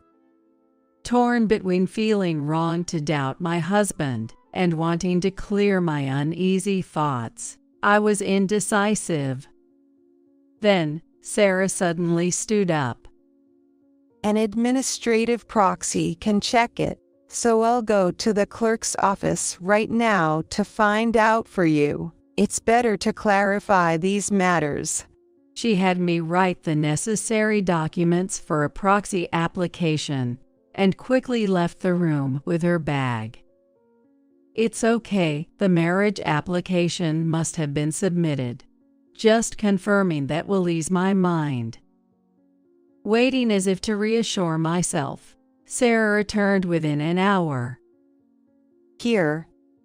What she handed me was my family register, and there was no record of me being married to Michael. This can't be. Then, why not ask him directly? And so, I decided to ask him when he visited the maternity wardroom the next day. When he arrived, he was smiling as usual. Despite my conflicting emotions, I knew I had to clear things up for the sake of our child. Hey, Did you actually submit the marriage application? What? His face changed color instantly, and he fell silent, seemingly deep in thought. After a while, he began to speak. To tell you the truth, I wanted to submit it together with you, so I decided not to go through with it. He went to the clerk's office, but he changed his mind, thinking my condition would surely improve soon. Then you should have just told me that at the time. I know, but after that, a lot of things happened. He got wrapped up in some financial troubles, which also led to him being unable to make rent payments. Feeling inadequate about becoming a father. So I wanted to wait until this matter was settled before having a proper conversation with you. I couldn't say anything to him as he spoke with a downcast face. I'm sorry for making you anxious, especially with our child on the way. At that moment, he began to cry, and I could only pat his back. I had no idea he was going through such a hard time in silence. As his wife, I need to support him. After that, my husband rarely came to visit and stopped responding to my messages. I thought maybe he was too embarrassed and needed some space, so I decided not to press the issue and just wait. Despite everything, my belly continued to grow, and the day of delivery has finally arrived. I've started having contractions in the midnight, and by morning, our daughter was born, a healthy baby weighing over 6 pounds and 9 ounces. I managed to contact Michael, and he came, but he seemed distant and wouldn't make eye contact with me. It surely bothered me, however, after enduring a challenging night and facing the proof of overcoming intense pain, I felt an overwhelming sense of happiness that made everything else fade away. Holding my small, helpless child, I was overwhelmed with emotion and tears of joy. I'm so glad you were born safely. Michael held Alice with a complicated look on his face. The day after giving birth, what was next to my pillow was a suicide note from my husband. To Emily, you might be surprised by the sudden letter, but these are my true feelings. The letter was filled with his agonized cries. At that time, he hadn't clearly explained, but it turned out he had fallen victim to a scam, lost all our savings, and was being chased by debt collectors. Thinking of our upcoming child and family, he saw no other way out. If I continue to live, I'd just be a burden. That's why I intend to jump off a famous cliff known for suicides. Please forgive me. Goodbye. His last words were shocking, leaving me unstable after giving birth, in a daze. Rushing to the police, Michael's shoes were found at a famous cliff, presumed to have jumped into the sea, leaving me in tears. Despite a search, his body was never found. His whereabouts remained unknown, and I filed a missing person report, holding onto a sliver of hope that he would return someday. Before I knew it, 5 years had passed. During this time, all I could do was struggle through life, holding Alice. Fortunately, when I informed my parents of the birth of my daughter, they came to visit, and we reconciled. Thanks to my parents doting on my firstborn daughter Alice, I managed to get by even as a single mother. Now I'm balancing childcare and work, fighting to achieve my dream of opening my own shop. Sarah has been a great support, frequently visiting and taking me and Alice out for shopping and fun, Then an invitation from a high school buddy, Olivia Johnson, reached to me. In high school, Olivia, Sarah, and I were always together. Olivia, a CEO's daughter, had moved to Japan after high school due to her parents' business, and we had lost touch since then. She had returned to the United States before we knew it, and we were really surprised when we received an invitation to her wedding reception. Olivia's getting married. I wonder who the lucky guy is. Sarah called me excitedly, but I had no idea either. Maybe she met someone in Japan, or perhaps he's some corporate heir. We were both looking forward to reuniting with our friend after so long. On the day of the wedding, the venue's luxury and decoration were a testament to Olivia being a CEO's daughter. I remember Michael used to work for a company under the Johnson Group. I quietly murmured such a thing in my mind. As the lights dimmed and music played, the spotlight fell on the doors, which slowly opened. Seeing Olivia after a long time, she hasn't changed much, and her smile brightened up the surroundings like the cheerful spring sunshine making flowers bloom, reminding me of the old times. However, the moment I saw the groom standing next to her, my heart froze. What, Michael? Surprisingly, standing next to Olivia was my husband, who was supposed to have disappeared by jumping into the sea the day after Alice was born. Why is he here? And why with Olivia? I never imagined reuniting under these circumstances. Seeing him standing there in a tuxedo, smiling just like before, I was thrown into confusion. Why on earth? As I stood there, feeling like I was seeing a ghost, Sarah next to me spoke up.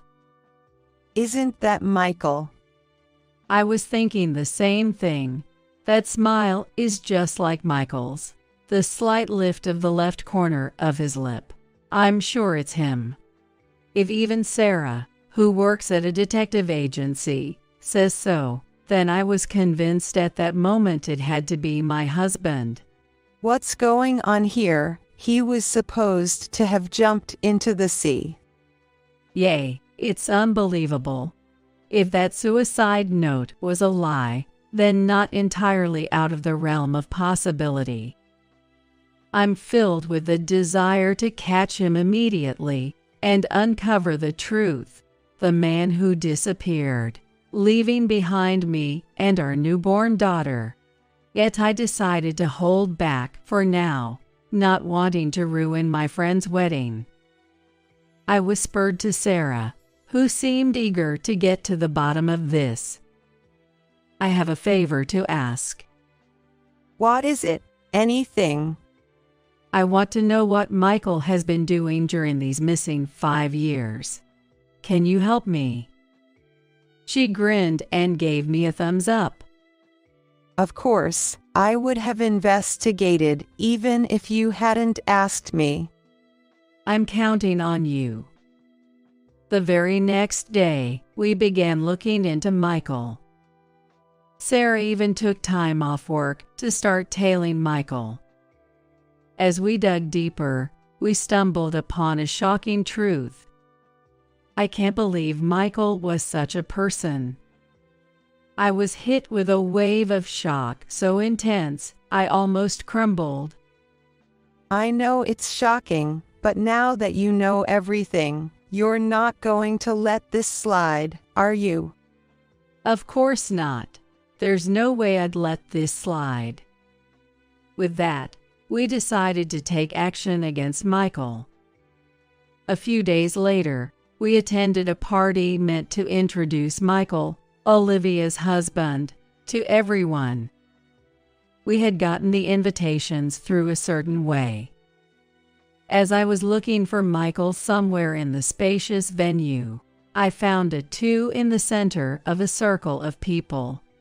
Emily, there he is. What do we do? He's surrounded by so many people. Well, then we have no choice but to confront him head on. Wait, head on, Emily, wait a sec. Not even hearing her restraint, I took one step closer to him, clacking my heels as I went. As I came into Michael's view, his surprised expression froze. As I approached with a smile on my face, Olivia noticed me and said, "Emily, thank you for coming today." "You're welcome, Michael, long time no see." As I smiled at him, his face, which had been smiling until then, suddenly contorted. "Michael, why are you here? Weren't you supposed to have jumped off a cliff?" My loudly feigned surprise drew the attention of everyone around us. Olivia also pressed, "What's going on? Michael, you know Emily." Well, that is." The sudden turn of events caused a stir, and Michael started to panic visibly. "Olivia, you might not believe this, but listen. This man, Michael, was supposed to be my husband up until 5 years ago." As Olivia grasped Michael's chest and shook him violently, asking, "What does that mean, Michael?" He just looked bewildered, with his eyes rolled.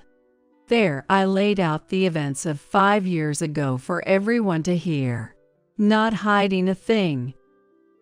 How he disappeared the day after I gave birth to our child, leaving behind a suicide note before jumping off a cliff. Ever since, I've been living my life to the fullest. The murmur in the room quieted down, and I could tell everyone was listening to me. But if Michael is alive and well, that means the suicide note was just for show, right? I stood in front of him and pointed. "You left us because you wanted to marry Olivia." Michael, avoiding my gaze, turned pale. Whispers of "why would he go that far?" started circulating among the crowd. Olivia glared at him. "So you were dating both of us at the same time, got scared of the responsibility when I got pregnant, and ran away. You were actually planning to marry Olivia for her money." That's... Michael, pale as a ghost, desperately looked for a way out, but when Olivia's father showed up, he just sat down, cradling his head. I went on to expose his secrets. "Plus, it seems like you have debts from gambling since you were with me, amounting to over $50,000, right?" Olivia confronted him. I never heard such a thing. And Michael started panicking. "I was going to tell you. I swear. I had a plan to pay it all back. I was planning to tell you after I paid it all back." Was that plan to marry Olivia and become a CEO? Michael fell silent at my accusation, glaring at me sharply. 5 years ago, it seems like you got drunk and were bragging to people at the bar. You were boasting about playing both sides, maybe even becoming a CEO if things worked out, and you didn't even plan to marry me. Sarah, the detective, had gathered these testimonies that I couldn't have found on my own. I thrust the investigation report right under his nose. Then he brazenly snatched the report from me and started tearing it up, as if he didn't care. "You don't think you can get away with this scot-free. It was a mistake to get involved with you. If only you hadn't gotten pregnant." His plan foiled. He looked like he was about to jump on me any second with an angry demeanor. Truly the lowest, I'll be contacting a lawyer for a divorce and child support, so be prepared. You can come out wherever you want when you try to run this time. This wasn't supposed to happen. Everything was going so well. As he hit the floor with his fist in frustration, Olivia slowly approached him and declared, "That's my line. I can't trust you anymore. What Emily was saying is true." No, wait. This is all her fabrication. Michael pleaded with Olivia, but her decision was firm. After all, Sarah and I had met with Olivia beforehand and told her the truth. That's why she had sent us the invitation for today. When Olivia shook off Michael's hand, she stood beside Sarah and me, giving Michael a cold stare. Come on, Olivia, think it over. Later, Michael was sobbing, apologizing to her, but after being scolded by her father, he finally calmed down. Furthermore, Michael, who worked at Olivia's company, got the boot straight from the CEO himself and lost everything. It's because of you, Emily, that I couldn't become the CEO. Huh, this is all on you. Oh, and I forgot to mention, I'm also a CEO's daughter. What? You are? He looked utterly baffled by this sudden revelation. The truth was, my father also ran a company and planned to pass it on to me or my future husband. That's why my parents kept pushing me to get married for one reason or another, always going on about how it would look bad to others. I got estranged from my parents because I got pregnant too soon and never found the right moment to tell you. But well, it turned out for the best. So, if I had married you, I could have become a CEO.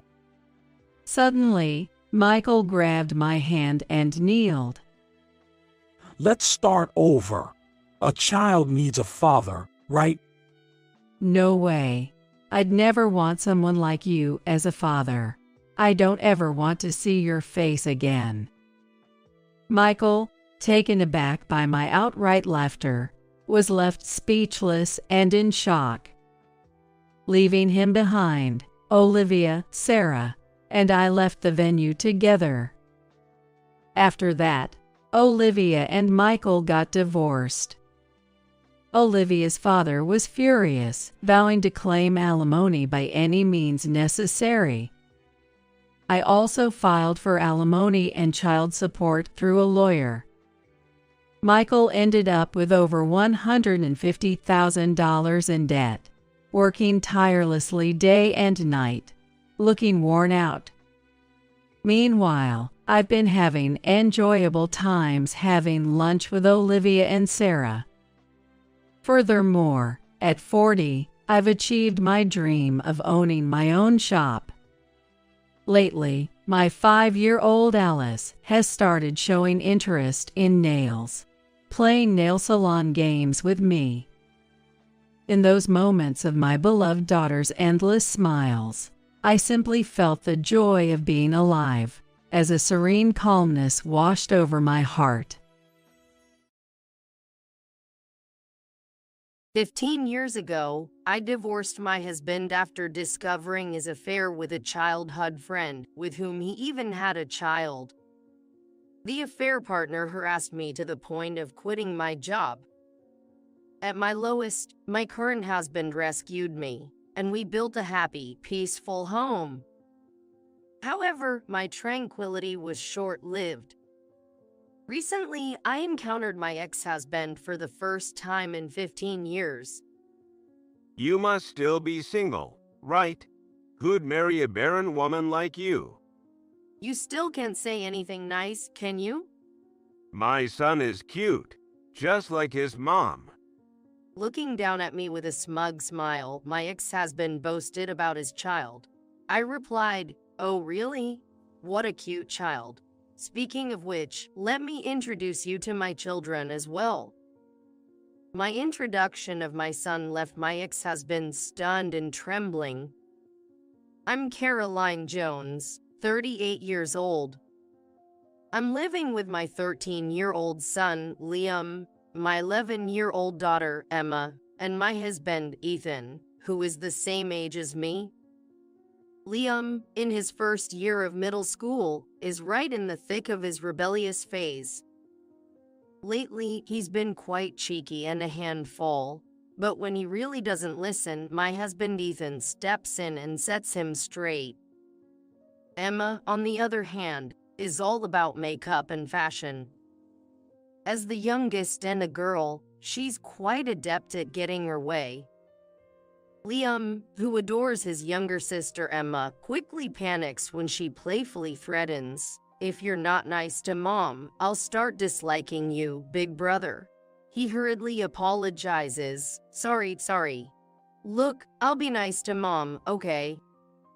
He's a straightforward and easily understood charmer, always the one to liven up any situation. I lead a bustling yet joyful life. But there's a detail many are unaware of. I'm a divorcee, now in my second marriage. I ended up divorcing due to my ex-husband's despicable betrayal. 15 years ago, my ex-husband, whom I'll call Michael, was my senior at the university. We had many mutual friends and were blessed with good wishes from everyone around us, so everything seemed smooth and promising. Early in our marriage, we often talked about how much we wanted kids, saying things like, "I really want a child soon, and it would be nice to have matching outfits when we have kids." Both of us were really looking forward to having children. However, reality didn't go as smoothly, and even after a year had passed, we still weren't blessed with a child. Every month, the arrival of my period led to a bit of friction in our marriage.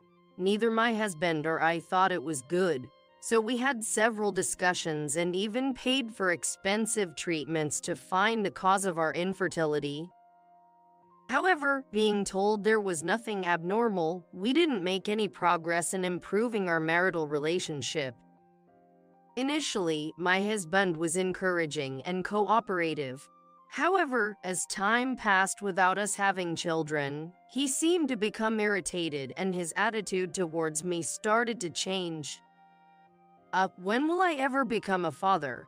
he said loudly, throwing a sarcastic remark. His comments implied that he believes I'm the reason we can't have children. He stopped being cooperative with household chores, leaving everything to me: cooking, washing dishes, laundry, and cleaning. When I asked, "Hey, why did you suddenly stop helping with the housework? You used to do it before," he replied, "Because you're infertile. If you don't do the housework, you're not fulfilling your role as a woman, making our marriage pointless."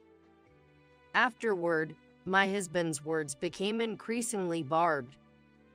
My sister and her husband are already expecting their second child. Isn't that great? They're on their second, and we haven't even had our first yet. My husband glared at me with a harsh look, scorning and mocking me. If you had a normal body, I would have been a father long ago. How can you say I'm not normal when we don't even know the cause yet? But my husband said, "It's always the woman's fault for infertility. Don't you know that? If I had known you were infertile, I would have never married you. You should feel a bit guilty." His words pierced my heart like sharp thorns. I also began receiving calls from my in-laws, eagerly saying, "We can't wait to see a grandchild." At first, I brushed it off, saying, "It's only been a year, and having a baby is a blessing." However, this seemed to backfire. My mother-in-law's attitude became harsher, accusing me, "You're useless for not being able to bear children. Your sister-in-law did it so quickly. You're the only defective one." This daily pressure weighed heavily on me. One day, my best friend Isabella invited me out for drinks after a long time. Michael, my ex-husband, had been busy with work and did a lot of overtime, so he was rarely home. That's when Isabella shared some shocking news with me. I've been wanting to see you for so long. I have something important to talk to you about, Caroline. I've missed you too, so what's on your mind? Caroline, do you remember Leah? Leah was Michael's childhood friend. They lived near each other when they were young, and their parents were close. Leah attended the same university as us and now works at the same company as me. Leah, the daughter of my company's CEO, got her job through family connections. We weren't close in college since we were in different clubs and departments, and even at work, we hardly interacted being in separate divisions. Once, my husband introduced me just once to Leah, saying, "She's my girlfriend, so please get along with her." But Leah, perhaps not wanting to lose her childhood friend Michael, glared at me with sharp eyes. Thinking she disliked me, I tried to avoid her as much as possible. Leah, tall and strikingly beautiful, was so popular in college that she participated in beauty pageants. Being a CEO's daughter and a beauty made her somewhat of a celebrity at our office. Leah, oh, Michael's childhood friend, right? Yeah, I know her. She's beautiful. We're in the same company but hardly interact. What about her? Well, it's hard to say, but I think your husband and Leah are having an affair. What? I was utterly shocked by Isabella's unexpected warning. I saw them recently. They were walking hand in hand, not just like friends. No way. I think you should check it out. If you need to talk, just call me, okay? Thank you for telling me. Michael was cheating.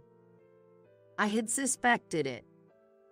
His behavior towards me was awful, always coming home late, claiming he had to work overtime. He was never around on weekends, always busy with client entertainment.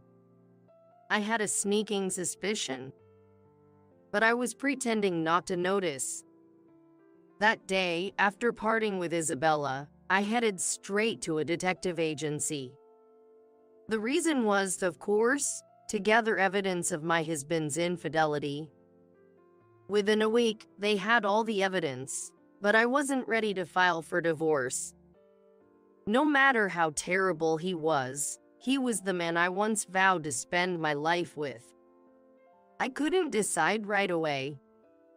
A few days later, I came home to find Michael, who usually came home late, sitting at the dinner table. "Oh, you're home." Yeah. "I thought you'd be late again today." I tried to sound sarcastic on purpose. Yeah. Sorry about that. I need to talk to you. Having heard about the affair from Isabella, I braced myself for bad news. I want a divorce. What? So that's how it's going to be. I realized he wasn't just fooling around with Leah. He was serious about her. Leah is pregnant. I'm going to marry her. Leah, your childhood friend. You said she was just a friend. And now she's pregnant. You were having an affair. Don't call it an affair. Haha. Makes me sound like a jerk. Can't help it, right? Leah can get pregnant. She's beautiful, and there's no reason for me to choose you over her. Michael's shameless attitude stunned me. He didn't think he did anything wrong. I was speechless. Seeing me silent, Michael smirked and said, My mom has been nagging me to divorce you. She says Leah is prettier, kinder, and can bear children. She always liked Leah better. This will make her happy. I knew they always preferred Leah. Tears welled up in my eyes. Well, I've packed my stuff. Gotta get back to Leah and her upcoming baby. Ha ha. With that, Michael left the house. I didn't have the strength to stop him. Later, a one-sided divorce paper arrived. A woman's handwriting was on a note tucked inside. Please divorce my husband soon. Seeing the contradictory words, I felt a question mark floating above my head. I really wanted to retort, "No, it was you who took my husband away." Seeing those words, I snapped back to reality. I was stuck with questions on my head. Why am I being blamed? I can't just silently accept this divorce. Determined, I took the evidence I had gathered from the detective agency and filed for divorce mediation. A few days after filing, I received a call from an unknown number. Wondering who it could be, I answered the phone to hear a woman's voice screaming, "What do you think you're doing? Why did you start a lawsuit?" It was Leah, Michael's mistress. "Well, it's only natural, isn't it? I know all about your inappropriate behavior. It's only right that I demand compensation." Compensation? I'm pregnant. How can you be so cruel at a time when I need money for the baby? Who's being cruel here? You're the one who got involved with a married man. You're the one who's infertile, you horrible woman. Her shrieking voice hurt my ears. Anyway, I plan to discuss the divorce, including compensation, in an official setting. Let's talk about it then. I said that and hung up the phone. During the mediation, given the ample evidence, Michael and Leah's relationship was recognized as infidelity. Michael tried to blame my infertility, but the court dismissed his claim as unreasonable since there was no conclusive evidence of my infertility within just a year of marriage. From Michael, I received a lump sum payment of $20,000 as alimony, and from Leah, I received $10,000. I didn't want to drag out any financial ties with them. Thus, our divorce was finalized. However, my ordeal didn't end there. Since Michael, Leah, and I went to the same university, the affair became a topic among many friends. According to a close friend, the rumor was that I had hidden my infertility and married Michael. Some even sympathized with Michael and Leah. That's terrible. Worse still, since Leah and I worked in the same company, rumors spread at work too. Everyone sided with the beautiful and influential company president's daughter, Leah, who made herself look like a victim, her eyes brimming with tears. Caroline is such a horrible person, demanding alimony when I'm about to have a baby. She even hid her infertility. She sobbed, seeking sympathy. At first, I tried to ignore it, but since Leah was the president's daughter, my bosses scolded me, saying, "Don't treat Leah badly." No matter how hard I worked, I was continually removed from major projects. Eventually, I was pushed to the point of resigning. While looking for a new job, I was headhunted by another company. "We need someone as diligent and capable as you," they said. In this new workplace, I thrived beyond my expectations. My boss really took the time to see each employee as an individual. Unlike my previous company, there was absolutely no culture of favoritism towards the boss's daughter or nepotism. I found myself drawn to such a wonderful boss. And that person turned out to be my current husband, Ethan. Ethan supported me when I was at my lowest after the cruel breakup with Michael. After several dinners together, we gradually began to talk about not just work but also personal matters, and this naturally developed into a romantic relationship. Our relationship was going well, and thankfully, Ethan proposed to me. However, still haunted by my past, I confessed my fears of infertility to him. Then Ethan looked at me with sincere eyes and said, "Of course, I'd be happy if we have children in the future. But the most important thing is that I love you, Caroline. You mean everything to me. So, even if we can't have children, I'll always be by your side." Saying this, he gently hugged me. I was truly happy. I came to the realization that I wanted to spend my lifetime with this man and decided to marry Ethan. Shortly after marrying Ethan, we welcomed our first child, a son named Liam. Not long after, our second child, a daughter named Emma, was born. Maybe the inability to conceive with Michael was a matter of timing or compatibility. Parenting is challenging, but we are living happily every day. One day, I was attending a friend's wedding. As the wedding reached its midpoint, with guests mingling and making their rounds of greetings, I stood up from my seat to head to the restroom. That's when, for the first time in 15 years, I spotted my ex-husband, the man who had left me. Yikes. Why is he here? My mind went blank for a moment.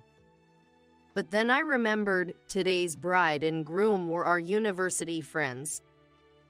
It couldn't be helped that my ex-husband was there. I tried to ignore him and walk by without being noticed, but he loudly called out, "Hey." He noticed me after all. Heck, what? What do you mean, what? You're here too. Haven't seen you in a while. You've gained weight. Ha. Ha ha. Michael, possibly drunk, was talking loudly and spitting while talking to me. "You haven't changed a bit." Still as sarcastic as ever, I added in my mind. Then my ex-husband called his family over. There were Leah and her son. Leah, seeing me, laughed and said, "Oh my, long time no see. Have you put on weight? Stress eating, maybe? Ha ha." We've been through a lot. Ha ha. You're still infertile, right? No one would want you now. Ha ha. I was so appalled by their rude behavior that I was at a loss for words. Suddenly, I noticed their son looking down, blushing with embarrassment. He had very handsome features. Ah, I forgot to introduce him. This is my son. He looks cute like Leah, right? Leah proudly boasted about her son. "He's handsome, smart, a real genius. Sorry, it seems like we're the only ones happy here, ha ha." The couple laughed at me, proudly showing off their son. However, their son had a distorted expression on his face, and that caught my attention a bit. It seems he's growing increasingly dissatisfied with his parents' attitude of scorning others right in front of him. I thought to myself, he must be a really kind child. But I had no time for them. Just as I was about to leave, Michael grabbed my arm tightly. You divorced me because of infertility, and yet you still had the gall to take money from us. Michael seemed to still hold a grudge about something that happened 15 years ago. If anyone should hold a grudge, it's me. Then Leah turned to me. "Yeah, you're infertile and single. Why do you need money? Families like us with children need it more. Give us back double the money you took back then." I was stunned by their selfishness. Just then, Michael's son spoke up. Single means unmarried, right? But she's wearing a wedding ring on her left hand. Pointed out by Michael's son, Michael and Leah stared at my left ring finger. You're married. Everyone around was staring as Michael and Leah screamed loudly. I couldn't help but feel embarrassed. As I was wondering what to do, a familiar face suddenly appeared in my view. Auntie and Uncle, you shouldn't be so loud at a celebration like this. It's bothering other people. Maybe you should be more considerate. Mommy, who are these scary people? Liam, Emma. Yes, my children, Liam and Emma, worried about me being late, had come to check on me. Emma always speaks her mind, but it was rare for Liam to speak so provocatively.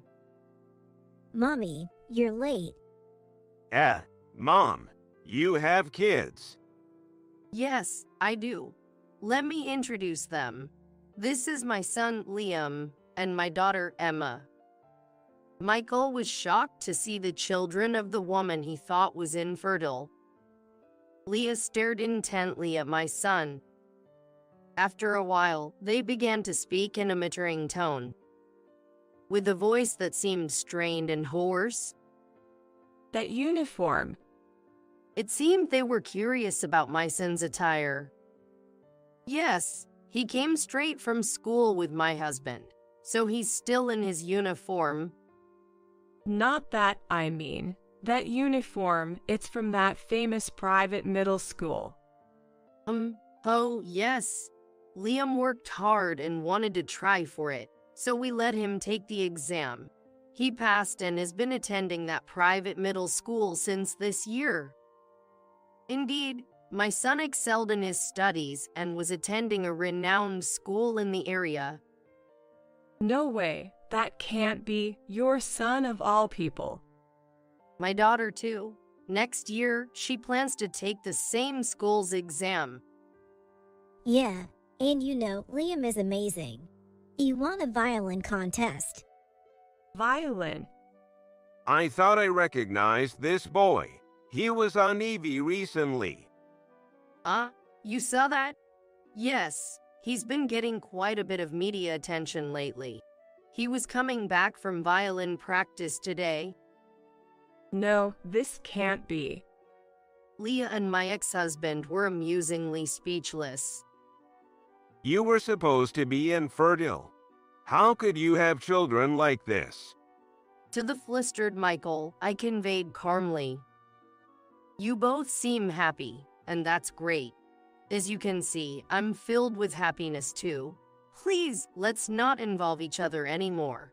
We have no relation to each other now." Just as I was about to leave with my kids, my husband, Ethan, arrived. Hey, what's going on?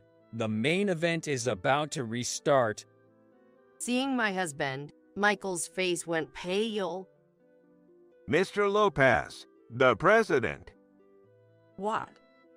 Leah also turned pale, recognizing my husband. Is your husband, by any chance, the young Mr. Lopez, who became the president of Resonance Inc. last year? Indeed, my husband Ethan was the president of a parent company of Leah's father's firm. During my job search, I was approached by the parent company and made the switch. At the new job, I met my future husband, Ethan, who was already popular and skilled. Last year, Ethan was appointed as the president of the company, recommended by the then president. I'm Lopez. Huck, what's with this atmosphere? What happened? Sensing the uneasy atmosphere, my husband looked puzzled, and then my son, Liam, spoke up. I heard these people calling Mom infertile and fat, so Emma and I came to help her out. You heard that, huh? It seems like Liam and Emma overheard me being insulted by my ex-husband and his wife. That's why Liam spoke in such a manner earlier. You guys are, that.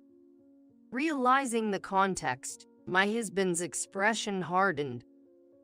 I heard rumors, but I didn't expect such a lack of decency. Then, Michael suddenly started making excuses to my husband. No, I mean, Mr. Lopez, the president. There's no way I would speak ill of the wife of President Lopez. Right, Leah. Why are you groveling to this woman's husband? I was the one who suffered because of her. getting in trouble with my father for having my money taken. I'll never forgive her. Leah, think before you speak. If he dislikes us, our subcontracting company is finished. As Michael started to flatter my husband and Leah protested, they began arguing. It's just unbelievable. Then their son, who had been silent, shouted out, Let's stop this already. I've been listening, and it's terrible how Mom and Dad are talking about this lady. Calling her fat, infertile, and ridiculing her, and then demanding money back. It's embarrassing for me. And what's this about an affair? Am I a child born from an affair? Am I an unwanted child? Hearing their son's tearful plea, Michael and Leah started to become visibly unsettled. Well, it's not like that. So. I realized that the other attendees around us were staring at us. Finally noticing the stares from around us, she blushed deeply and looked down. Although I couldn't forgive Michael and Leah, I admired their son for his strong sense of justice and kindness. He had nothing to do with this. Thinking this, I hurriedly tried to back up their son. But before I could say anything, my husband spoke up. Thank you for defending my wife from the insults. You really are a kind child, he said, patting the boy's head. Continuing, I also spoke up with a smile. But maybe I am a bit chubby. That's not true at all. Well, actually, I'm pregnant. My belly has been growing, I said, stroking my belly. Actually, I was then pregnant with our third child. I was on maternity leave. To the child with tear-filled, reddened eyes, I said, Your mom also nurtured you in her belly with great care. You're not an unwanted child. Your mom and dad love you and are proud of you, right? Saying this, I looked at Michael and Leah. The boy also asked them, Really? They quickly nodded and said, Yes, yes, you're our pride. Yeah, you're very important to us. The boy immediately brightened up with a smile. Seeing him smile, I felt relieved. Let's get back to our seats for now. It's a day of celebration. Saying that, each family returned to their own seats. And so, the chaotic scene came to an end. The wedding concluded successfully, and as we headed to the station, Leah and Michael approached with their son, holding hands.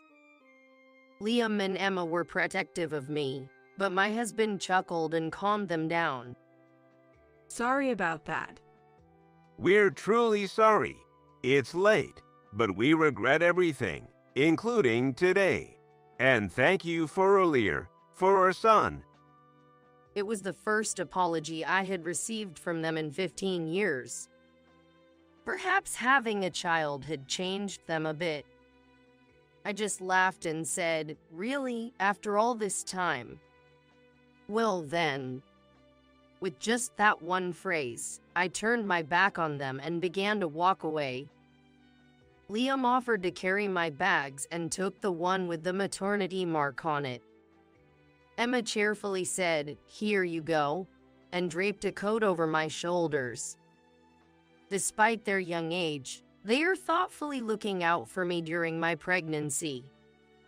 All right, tonight's dinner will be Dad's homemade hamburgers, Liam and Emma's favorite. Yay! Thank you. I vowed to protect the smiles of my beloved family, moving away from the pains of the past.